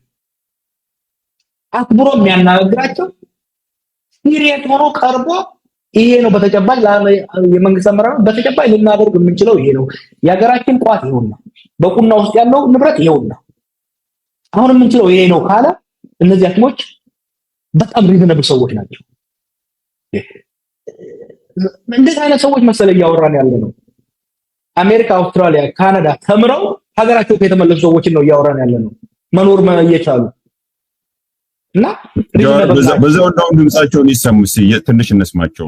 የሚሰማ ከሆነ ምን አይነት ጥያቄ እየጠየቁ ምን አይነት ሰዎች ጥያቄ ፕላስ እንደ መኖሪያ ለራሱ መኖሪያ ምናምን ለመምህራን ምናምን ነገር ይሰጣል። እኛ ግን የለንም እና መንግስት ይሄንን አይቶ አንድ ስትራክቸራችን እንዲያስተካክልን ፕላስ ደግሞ ማለት የሚገባን ጥቅሞች ምናምን ነገር እንዲያስተካክልን ልክ እንደ ኢትዮጵያ ወንድሞቻችን ያሉት ትክክለኛ ከነሱ ጋር አንድ ሰልፍ ለማውጣት ማለት እንደዛ ነው የወጣ ነው። ልክ እንደነሱ እንዳሉት ደግሞ ማለት እስከ እሁድ ነው ያለችው 7 ቀን ቀርቶናል። ከዛ በኋላ ደግሞ ስራ ለማቆም አድማ ለማድረግም ፈቃደኛ ሆነናል ሁላችንና ለዛ ነው እቺን ቅድም አንተ የምትለውን እንትን ስለሚያደርግልን ነው። ልክ እንደሌላው ኢትዮጵያ ወንድሞቻችን የኛም ችግር ተመሳሳይ ነው፣ የተለየ ነገር አልጠየቅንም፣ የክብር እና የመኖር ጉዳይ ነው የሚል ነው። ይሄ ከትግራይ ስላልክ ዛሬ በትግራይ የተደረገ ውሎ ነው ባይዘወይ እና እሱን ትንሽ እንድሰማ ስለፈለኩ ነው። ቀጥል። My brother, what is more reasonable than this? ከዚህ የበለጠ ምክንያታዊነት ከዚህ የበለጠ ለዘብተኝነት አለ እንዴ? ቤዚክ ዲሰንሲ ነው እየጠየቁ ያሉት፣ መከበርን ነው እየጠየቁ ያሉት። የቅንጦት ኑሮ እንኑር ከሌላው ሌላ ከዚህ ጋር ተራይሰው አንድ የሚያነሱት ጥያቄ አለ። በጾም ሳገኝ ነበር አንዱ የጤና ባለሙያዎቹ ኮምፕሌንት የችግሩ ምንጭ ሆኖ የሚታያቸው ምንድነው የጤናውን ሴክተር እንዲመራ የሚሾሙት የጤና ባለሙያዎች ሳይሆኑ ካድሬዎች ናቸው። ስለ ጤና ሴክተር እውቀት የሌላቸው ከጤና ሴክተር ጋር ተያያዥ ልምድም ሆነ እውቀት የሌላቸው ታማኝነታቸው ለጤና ባለሙያውና ለጤና ተጠቃሚው ማህበረሰብ ሳይሆን ለፖለቲካል ፓርቲ የሆነ ግለሰቦች ናቸው በየቦታው ይሾሙ ያሉት። ይሄንን ማስተካከል ያስፈልጋል። እነዚህ ሐኪሞች they are more than reasonable። ሌላ ተያይዞ የተነሳ ጥያቄ አለ። የኔ ሌሎች ሰዎቻችን ኢንቮልቭመንት ኢፌክት አለው። አዎ ኢፌክት ይኖረዋል። ይሄ ሊካድ አይደለም። የፖለቲካ ኢንቮልቭመንት ለፖለቲካ መጠቀሚያ እያሉ የኛ መሳተፍ ደግሞ ጥቅምም አለው። ጫና ይፈጥራል። ያለንን ተሰሚነት ያለንን የሚዲያ ተደራሽነት በመጠቀም ጫና ይፈጥራል። ካድሬዎቹና ገዢዎቹ ስለተንጫጩ ብቻ የወንድሞቻችንና የእህቶቻችንን ላይ የደረሰ ያለውን በደልና ሮሮ ካለማሰማት አንመለስም። ጣልፈው የትም የሚጠለፍ ጥያቄ አይደለም። ጥያቄያቸው ግልጽ ነው። ጥያቄያቸውን ቅድም እንዳልኩ እኔንም ሆነ አንተን ከአጀንዳ ማስወጣት ከፈለጉ ከገበያ ውጪ ማድረግ ከፈለጉ በጣም ቀላል ነው። የጤና ባለሙያዎቹን ጥያቄ ከመለሱ አለቀ።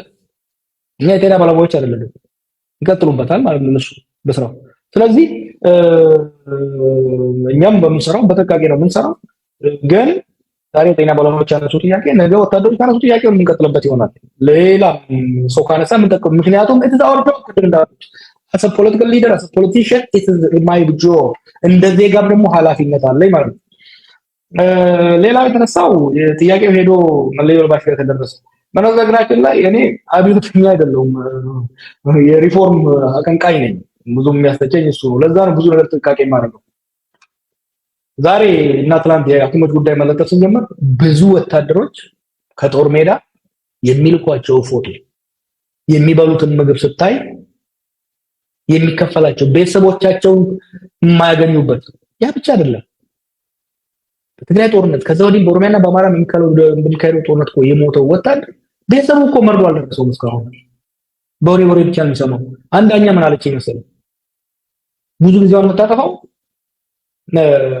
ልጆቻቸው ወይ ባሎቻቸው ጦር ሜዳ የሞቱ ቤተሰቦችን ጉዳይ በማየት ነው። ትልቁ ስራ ደግሞ ምንድነው መሞት አለመሞቱ ማረጋገጥ እና የወታደሮቹማ ከዚህ ይከፋል።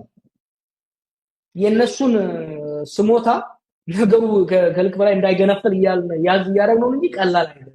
ጥንቃቄ እየሄድን ያለ ነው። ነገር ገፍቶ የሚመጣው አሁንም ኳሷ በመንግስት እጅ ነች። መንግስት እነዚህ የተነሱ ያሉ ሞደሬት ጥያቄዎችን በአፋጣኝ በአግባቡ መልስ ከሰጠ ሌሎቹንም ጊዜ ሊያገኝ ይችላል። አፍናለሁ ረግጣለሁ ብሎ የሚሄድ ከሆነ ግን ወደ ጠያቂው ወደ ሰጋው ጉዳይ መሄዱ አይቀርም። ለውጥ እንዳይሰረቅ ደጋግመን አይተናል። እሱ ላይ ብዙ ዝግጅት ያስፈልጋል። እየተሰራም ያለው ወደ ሌላ ቶፒክ ስለሚወስደን ሌላ ጊዜ እሱን በስፋት የምንወያይበት ይሆናል። ግን እሱም ይሰራበታል ወደፊት።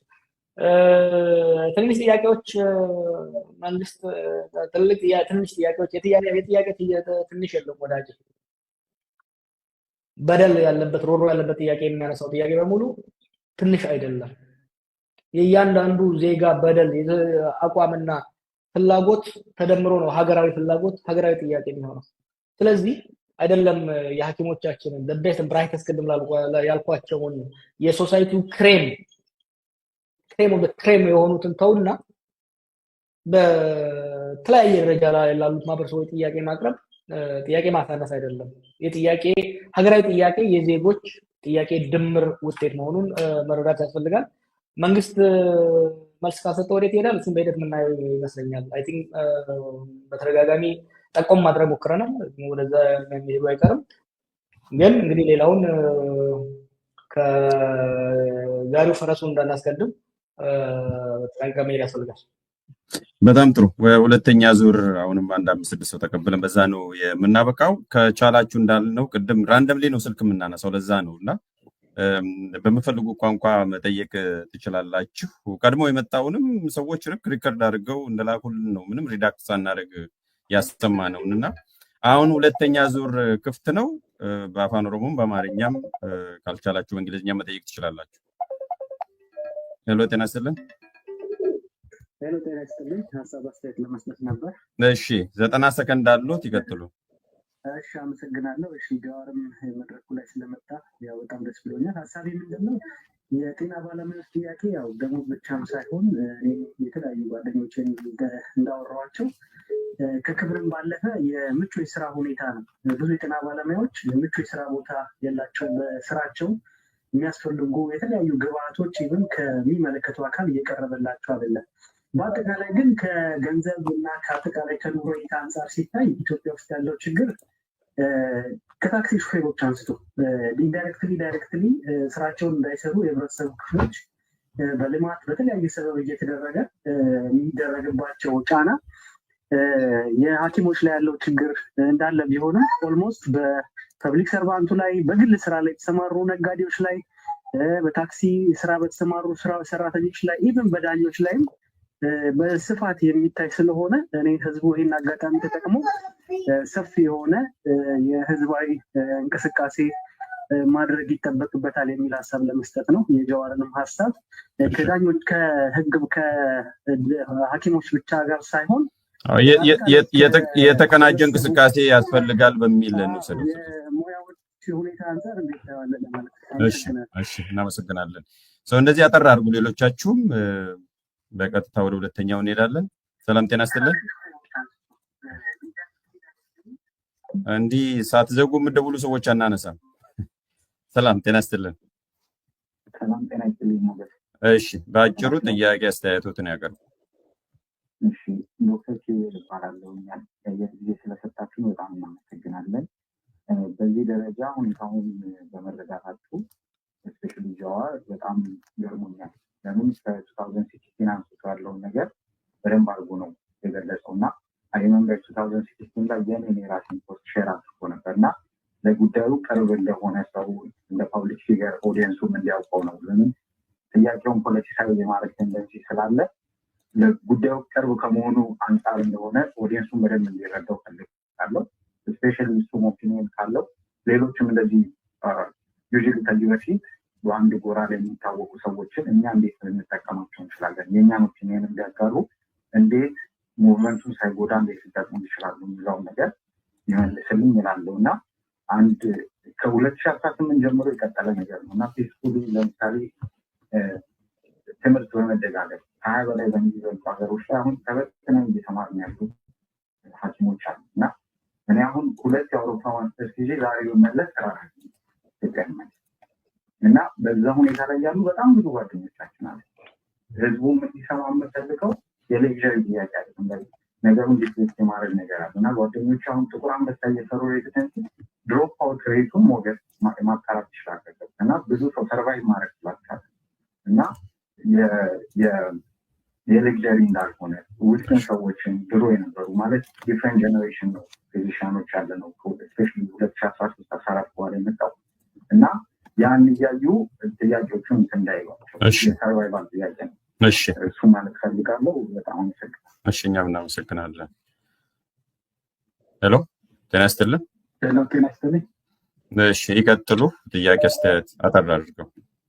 እሺ ጀዋር ዛሬም ስለቀረብ በጣም አመሰግናለሁ። ለጀዋር የምጠይቀው ጥያቄ የሐኪሞች ጉዳይ አንድ አጀንዳ ሊሆን ይችላል፣ ግን እንደ ፖለቲከኛ በሲቪል ሰርቪስ ውስጥ የምታየው ስትራክቸራሊ እና የፖሊሲ ግድፈት ምንድን ነው ብለህ ታስባለህ? ይሄ መጀመሪያው ጥያቄ ነው። ሁለተኛው ፖዚሽንን ባውቅ ደስ ይለኛል። ፖዚሽንን መቃወም ችግሮችን ማሳየት ነው ወይስ አማራጭ ፖሊሲ በማሳየት የተሻለ ነገር መፍጠር ነው የምታስበው? ምንድነው ፖዚሽን የሚለው ማወቅ እፈልጋለሁ። አመሰግናለሁ ሞገስ። እሺ እንደዚሁ አጠር አድርጉ ሌሎቻችሁ። እሺ ጤና ይስጥልን ሞገስ፣ እንደምን አለን? እግዚአብሔር ይመስገን። ይቀጥሉ። አጠር አድርጎ ጥያቄ አስተያየቱን ያቅርቡ። እንደ ኖቲስ እንትን ማለት ፈልገው ጥያቄው የሁሉም ጤና ባለሙያ መሆኑም እንዲታወቅ ነው። ሌላ በዚሁ እንዲታይ ፈልገው አሁን ላይ ባለው ችግር ጤና ባለሙያው ችግር ውስጥ ወል ተቋርጧል መሰለኝ። እሺ ሄሎ ጤና ይስጥልን። እባክዎትን የኛን ውይይት ይዝጉ። ለሶስተኛ ጊዜ እድል ሰጥቼ አሁንም እየተቆራረጠ ነውና ይዝጉ የኛን ውይይት፣ ከኋላ ያለውን የሚሰማውን ድምጽ።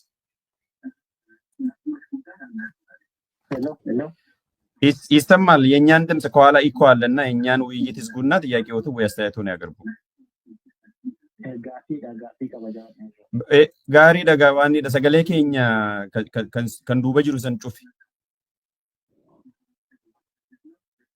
Okay, gaafiin kiyya maalinni jawaarri akka lammii Itoophiyaatti yookiin immoo qal'ataa Itoophiyaa tokkotti gaafiin yeroo baay'ee muummicha ministeeraa irratti ni dhiyeessu kun gaafii dhuunfaa fakkaata waan ta'eef sirriidha. Qaala'insa jireenyaatiin wal qabatee ogeessi yookiin immoo akka Itoophiyaatti hojjetaan gaafii qabaachuu danda'a. Gaafiin kun immoo gaafii humna biyyaatiin walgitu, gaafii dinagdee biyyaatiin walgitu ta'uu qaba. Inni akka nama quuqama tokkotti gaafa yaada kana kaasu Jawaar maal bakka bu'ee bakka bu'ummaa hawaasa wayii qabateet immoo beekamtii kamiitiin gaafii kana kaasuu danda'a. Erga kaasee yoo dinagdeen biyya tokko waan qabaniin biyya fi bulfatan waan ta'eef humna dinagdee biyya saniif mootummaa isa bulchaa waan ta'eef mootummaa ministeera mallaqaa ta'eetu akkamitti yaada kana dhiyeessuu danda'anii kan jedhu gaafii tokkoffaa. Lammaffaa irratti immoo inni yeroo baay'ee biyyatti dhalatan kana Itoophiyaan biyya keessa sababa lammii keessattuu biyya kana immoo akka lammii lammaffaatti yookiin immoo akka lammiin kun jiraatee hundeetti kan inni yaadaa jechuudha. Kun immoo akkamitti ta'uu danda'e maaliif ta'a? Ilaalchi yeroo baay'ee muummicha ministeeraatti qabu ilaalcha hinaaffaa natti fakkaata. Maaf akka obboleessaatti itti dhiyaatee waliin hojjechuu hin dandeenye. Maaf hinaaffaadha yeroo baay'ee dubbii faallaa deemachuu barbaade. Dhageenyeera san gaafatteera gaafii tokkoffaa irratti baay'ee galatoomii carraa namoota biraatiifis kan waan qabnuuf galatoomii.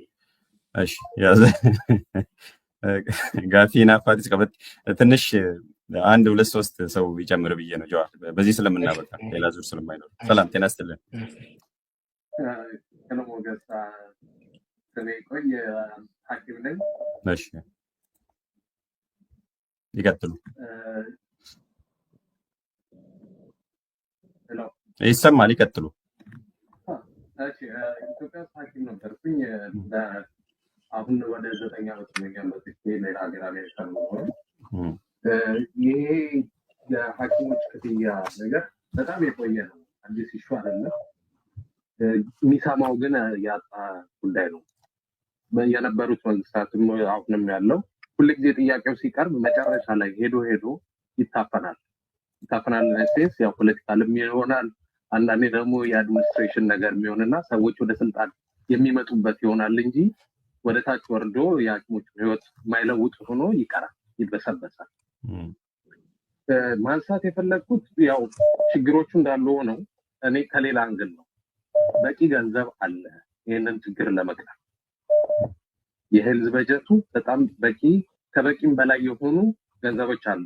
ለዛ ደግሞ ትንሽ ዴታዎች ብዙ ጊዜ ሲነሳ ስለማለት ግን ጊዜው የሚበቃ ከሆነ አጠር አድርገህ ይስጠን ፍቀድለት። ቬሪ ኢምፖርታንት። ለምሳሌ ይሄ የ2016 ዴታ ነው። የጤና ሚኒስቴር ዓመታዊ የሀገሪቷ በጀት ከ6-8% ብቻ ነው የሚሰጠው የነበረው። በጊዜው ከነበረው በጀት 20 ቢሊዮን ብር እንደማለት። ከመንግስት የምናገኘው ይሄ ደግሞ ጤና ሚኒስቴር ለእኛ የሚነግረን የጤና ዓመታዊ ወጫችንን ከ10-15% ብቻ ነው የሚሸፍንልን ይላል። ይሄ እነዚህን ነገሮች የነገሩን ዶክተር ከበደ የሚኒስቴር ዴታ የነበሩት፣ አቶ ካሱ ሲኒየር ግሮዝ ኤንድ ዴቨሎፕመንት ፖሊሲ አድቫይዘር የነበሩት፣ አቶ ጌታቸው የዶክተር አሚር ቺፍ ኦፍ ስታፍ ራሳቸው ዶክተር አሚር 10% 15% ነው ይላሉ። በዛ ሂሳብ ከተሰራ ከአጠቃላይ የዓመታዊ በጀት 20 ቢሊዮን 13% ከሆነ 153 ቢሊዮን ብር አካባቢ በጊዜው የነበረውን በጀት ነው። ሄልዝ ኤክስፔንዲቸሩ ነበር የሀገሪቷ 62% የሀገሪቷን በጀት የሚያክል ገንዘብ ሄልዝ ኤክስፔንዲቸር ነው። ይሄ የቀረው ዲፈረንስ ከዶነሮች የሚመጣ ከናይሜት የሚመጣ ከተለያዩ በብድራት ሁሉ የሚመጡ ገንዘቦች ናቸው። በየዓመቱ ኤክስፔንድ እናድርገው ነው። የደብሊውኤችኦን ሪፖርት ደግሞ ለሚያየው የአንድ ኢትዮጵያዊ $73 ነው ሄልዝ ኤክስፔንዲቸር ፐር ካፒታ። ይህ ማለት ሪፖርቱ ላይ ካየነው ወደ የወርልድ ባንክ እንደውም በጣም ትልቅ ይሆናል፣ 426 ይሆናል። በጣም የተጋነነ ቁጥር ነው የሚሆነው። ስለዚህ አቨሬጁን እንውሰድ። በየዓመቱ በሁለቱ ያለው ብለ አናካውንትድ $92 ቢሊዮን ቢሊዮን የኢትዮጵያ ብር ነበረ ሄልዝ ኤክስፔንዲቸሩ ላይ ሪፖርት የሚደረገው የሚባለው እና ደግሞ እውነት በስነ ስርዓት በሀገሪቷ በስታቲስቲክስ ኤጀንሲ የታመነው የሚወጣው 92 ቢሊዮን የት ነው የሚሄደው የብር ብለን ሲጠየቅ ቻናል ነው የሚደረገው። የተለያዩ የመንግስት ፕሮጀክቶች ጋር ነው የሚሄደው። ብሩ ጎሎ አይደለም ችግሩ ያለው፣ ብሩ ስለሌለ አይደለም። መፍታት የሚፈልግ ፈቃደኝነት የማጣት ጉዳይ ነው እና እነዚህ ነገሮች ትንሽ እኮ ቢስተካከሉ ሙሉን እንኳን አይመልሱ፣ የተወሰነውን ቢያደርጉ የሐኪሙን ህይወት መለወጥ ይችላሉ። ከዛም በላይ ግን ከሐኪሙ ደሞዝ በላይ ምክንያቱም ኢትዮጵያ ውስጥ ያለው ሐኪም 7000 ሐኪም ነው። 7000 ህይወት መለወጡ አይደለም ትልቅ ኢፌክት ለሀገር። የ7000 ሰው ደሞዝ ማሳደግም ትልቅ እንትን አይደለም። እነዚህ ሁሉ ትልቅ ገንዘብ ወደ ሄልዙ ተመልሶ በስነስርዓት ፕሮፐርሊ ማኔጅ ቢደረግ አንደኛ የሐኪሙ ህይወት ይለውጣል። አሁን ያለው ችግር ግን በትልቁ ደግሞ የሀገሪቷን የጤና ችግር በጣም በደንብ አድርጎ ይቀርፋል። እሺ ይህንን ለማለት ነው። አመሰግናለሁ። በጣም እናመሰግናለን። ያው ጀዋር ፍቀድለት ስላልከኝ ነው እንትን ያልኩት እንዲጨርስ ዳታ እያቀረበ ስለሆነ አንድ ሁለት ሰው ተቀብለን በዛ እናበቃለን። ሰላም ጤና ይስጥልኝ። ከኋላ ያለውን የእኛን ድምፅ ይዝጉና ሀሳብ አስተያየት ጥያቄ ይስጡ። ዘግቻለሁ ሞገስ። የ30 ሰከንድ ጥያቄ እና የ30 ሰከንድ ሀሳብ አለኝ። ይቀጥሉ። በመጀመሪያ ጀዋር በአንተ ዘመን በመወለዳቸው በጣም ፕራውድ ከሚሆኑት አንደኛው እንደውም ልነግርህ እፈልጋለሁ። ሁለተኛው አብዛኛውን ጊዜ የፖለቲካ ችግሮችን ነው የምናነሳው እና ሀገሪቷ ውስጥ ያለው ሶሻል ፋብሪኩ ራሱ እየተበታተነ እንደሆነ መጨካከንን ጨምሮ በጣም ብዙ መጥፎ ነገሮች እየሆኑ እንደሆነ የሚዘነጉ ነገሮች አሉ። እሱንም አንዳንዴ ብትሄድበት። ሌላው ደግሞ የፖለቲካውን በተመለከተ እኔ ፐርሰናሊ ጀዋርንም አውቀዋለሁ። እንደ ፓስት ከሱ ጋርም ሰርቻለሁ የተወሰነ። ጀዋር ለምንድን ነው ይሉንታ የሚይዘን? አንዳንዴ ብዙ ነገር እንደተበለሻሸ ታውቃለህ። ያንተንም ፖቴንሻል በጣም እንረዳለን እና ለምንድን ነው ይሉንታ የሚይዘን? ይሄ መንግስት መሄድ ስላለበት ብዙ ነገሮች እንደሚያስፈልጉ እንረዳለን እና ኢትዮጵያ ውስጥ ያለውን ነገር አንደርማይን ማድረግ ይመስለኛል። ስለ ጤና ብቻ ማንሳት ማለት ስለ ጤና ባለሙያዎች ብቻ ማንሳት እና ብዙ ችግሮች አሉ። ስለሱ ነው ማንሳት የፈለጉት። አመሰግናለሁ ሞገስ። እሺ እኛም በጣም እናመሰግናለን። ጥሩ፣ ሌሎቻችሁም እንደዚሁ አጠር ጥያቄ ብታደርጉ ጊዜ ሴቭ ያደርጋል። ለማንኛውም አንድ ሰው ፖሲብሊ በአፋን ኦሮሞ እድል እንስጥ መጠየቅ የምትፈልጉ ሰዎች ካላችሁ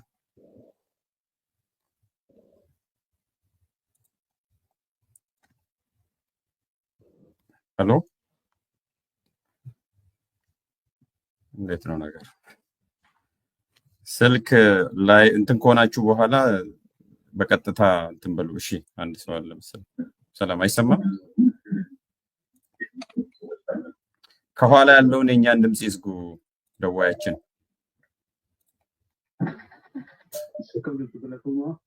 አየ ጋፊ አየ ትፉስ Gaafiin koo inni guddaan koomii qabeessa akka tokkootitti waa'ee dammoo isaanii dabaluu qofa osoo hin taane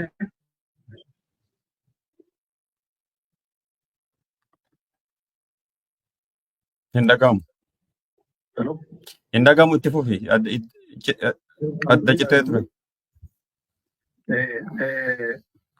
Ani dhaamsa dabarsuun barbaada.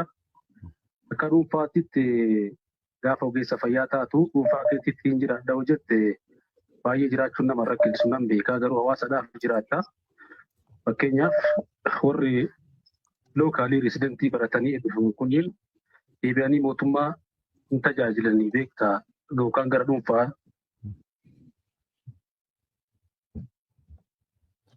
እየተቆራረጠ ነው። ሰገሌን ከ ጭጭታ ጅራ ዮካን ዴቢሲ ኑፍ ቢልቢልሜ ሌላ ሰው እናስተናግድበት። ሄሎ ሄሎ፣ ሰላም ጤና ይስጥልን።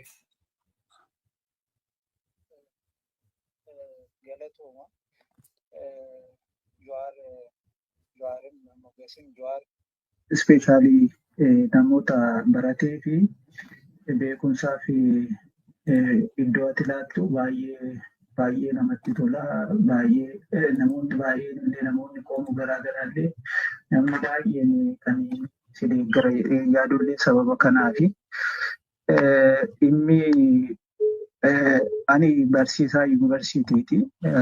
Wantoota miidhamtoota sirna kanaatiin warra anirraa adda miti jechuudha. Biyya biraallee deemnee barnootaaf amma biyya biraa jirra. Pooket maniin illee sababa hin beekamneen filaayitiin yeroo lama ture kan agriimentii biyya wajjin hoom yuunivarsiitii wajjin mallatteessine illee kan dhaabbate. Garuu wantoota amma xixiqqoo akkasii kana haasoo duwwaani amma kan namni biraa kaasillee jira. Wanta akkasii nama dhufu wantoonni kun sirratanii biyyi sun amma sadarkaa irratti jijjiiramurraa hin jirtu waan ta'eef dandeettii ati qabdu namni hundi si hubata hin beekamas. Kanaaf gara waan guddaa jijjiirama gadi fagoo ta'etti osoo deemame maaliif har'a miindaan keenya yoo sirratee fi dhukkubni biyya sanaa dhukkuba gadi fagoo waan ta'eef wantoota kanarratti itoo cimsitee hojjette jechuu fi guddaa galatooma. I'm really happy. አዲስ ገለተን በዚሁ እናብቃ። ጀዋር ያው ቪዲዮው ደስ ስለሚላቸው ግን ከጊዜ አንፃር የተጠየቁትን እንድትመልስ እድል ሰጣለሁ። እኔም እንዳጋጣሚ ጥያቄዎችን ይዣለሁ። ስለዚህ የዘለልከው ካለ አስታውሳለሁ። አሁን ወደ አንተ ልመለስና በዚሁ እናበቃለን። የመጨረሻው ዙር ባንተ ማብራሪያ። እሺ አመሰግናለሁ። ያው ሰብሰብ ለማድረግ አይ ቲንክ መጀመሪያ ላይ የጠየቀው ሰው ጥሩ ነገር አንስቷል። እኔም ላስመርጥ የፈለኩት ምንድነው ይሄ ጥያቄ የደሞዝ ጭማሪ የገንዘብ ጥያቄ ብቻ አይደለም። ትልቁ ጥያቄ የክብር ጉዳይ ነው። አንድ ሁለተኛ የሐኪሞቹ ብቻ ጥያቄ አይደለም ደግሞ የክብር ጥያቄ። ዛሬ መምህራኑ ሌላውም ሰራተኛ አንድ ኮመን የሚያደርገው ከኑሮ ውድነቱ ባስተናነሰ ምናልባት በበለጠ ሁኔታ የክብር ጉዳይ ነው። ማህበረሰቡ ውስጥ በስንፍናቸው በሌብነታቸው የሚታወቁ የማይገባቸውን ስልጣንና ጥቅም ይዘው የማይገባቸው ኑሮ መኖር ብቻ አይደለም። ኦኬ ሌላው በእውቀት በጥረት እንደሚበልጣቸው የሚያውቁትን መምህር፣ የሚያውቁትን ሐኪም፣ የሚያውቁትን ኢንጂነር ማጣጣል፣ ማዋከብ፣ ማሰር፣ መዝረፍ it has become a commonplace. የንቀት ማመናጨቅ ጥያቄ ሲነሳ የኛ ቢሮ ገንዘብ የለውም ለዚህ የሚበቃ ገንዘብ የለም ታገሱን እኮ የጨዋ ነው።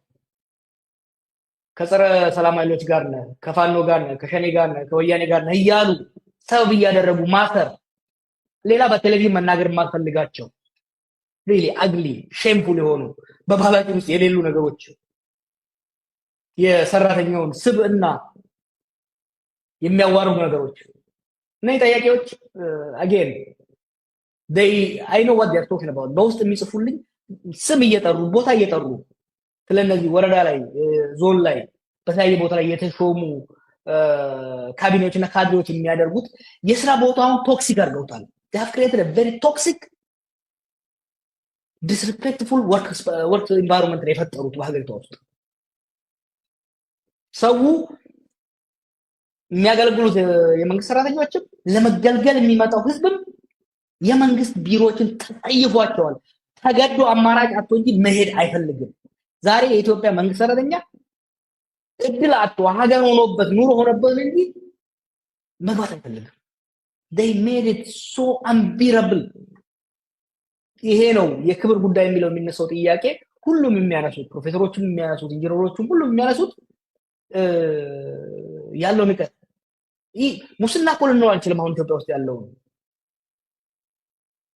ቀንድ ያወጣ የባለጌዎች ዘረፋ መዘረፍ ብቻ አይደለም ተዋርደህ ነው የምትዘረፈው። this has created a very institutional decay ፈጥሯልና እሱን ወደፊት አይ ቲንክ ጊዜ ወስደን የምንወያይበት ይሆናል። አው አንድ ጥያቄ እንዳለው የጤና ባለሙያዎች ጉዳይ በቅርብ ነው ስከታተለው የነበረው ለረጅም ጊዜ ይሄን የምናገረውንም አናግሬያቸው አንብቤ በመከታተል ነው። ብዙ የነሱ ፌስቡክ ፔጆችን ሐኪሞችን እየተከታተልኩ ኦፍ ኮርስ ባለቤቴ ሐኪም ስለሆነች የምሰማው ነገር አለ። ሌሎችም የምሰማቸው ብዙ ነገሮች አሉ። ከዚህ ጋር ተያይዞ ነው የምሰማው።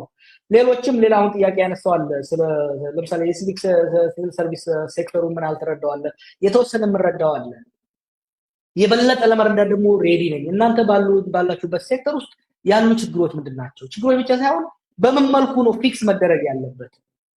ጓዶች የኢትዮጵያ አስተዳደራዊና ፖለቲካዊ መፍትሄ በእውቀት በውይይት ላይ የተመሰረተ መሆን አለበት።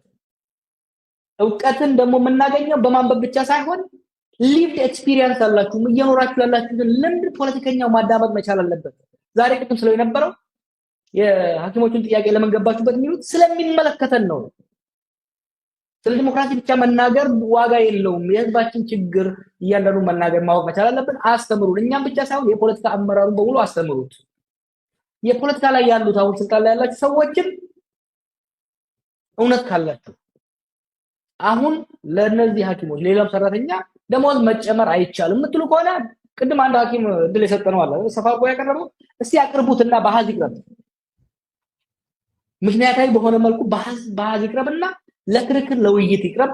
ሀገር የሚገነባው በዛ መልኩ ነው ለማለት እወዳለሁ። የቦሮኛ የጠየቀኝ ጥያቄ ሎክ ቦሌ ሰፈያ ኩምዋይ ነመዱን ፋቲ ነች አብይ አህመድ ሆገና በኢትዮጵያ ጃብቱት ሂሬ ነማ ለሚሌ ሚሊዮን ዲብቶኮ ሶዶማ ተካቀብ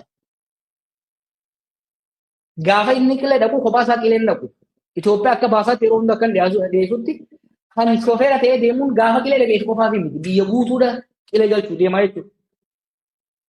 Kanaaf dhimma dhuunfaatii miti dhimma hinaaffaa waan biraa irra deddeemuun barbaadu waan ittiin haafan hin qabu waan ittiin qaanfatan malee san wanni hin qabu.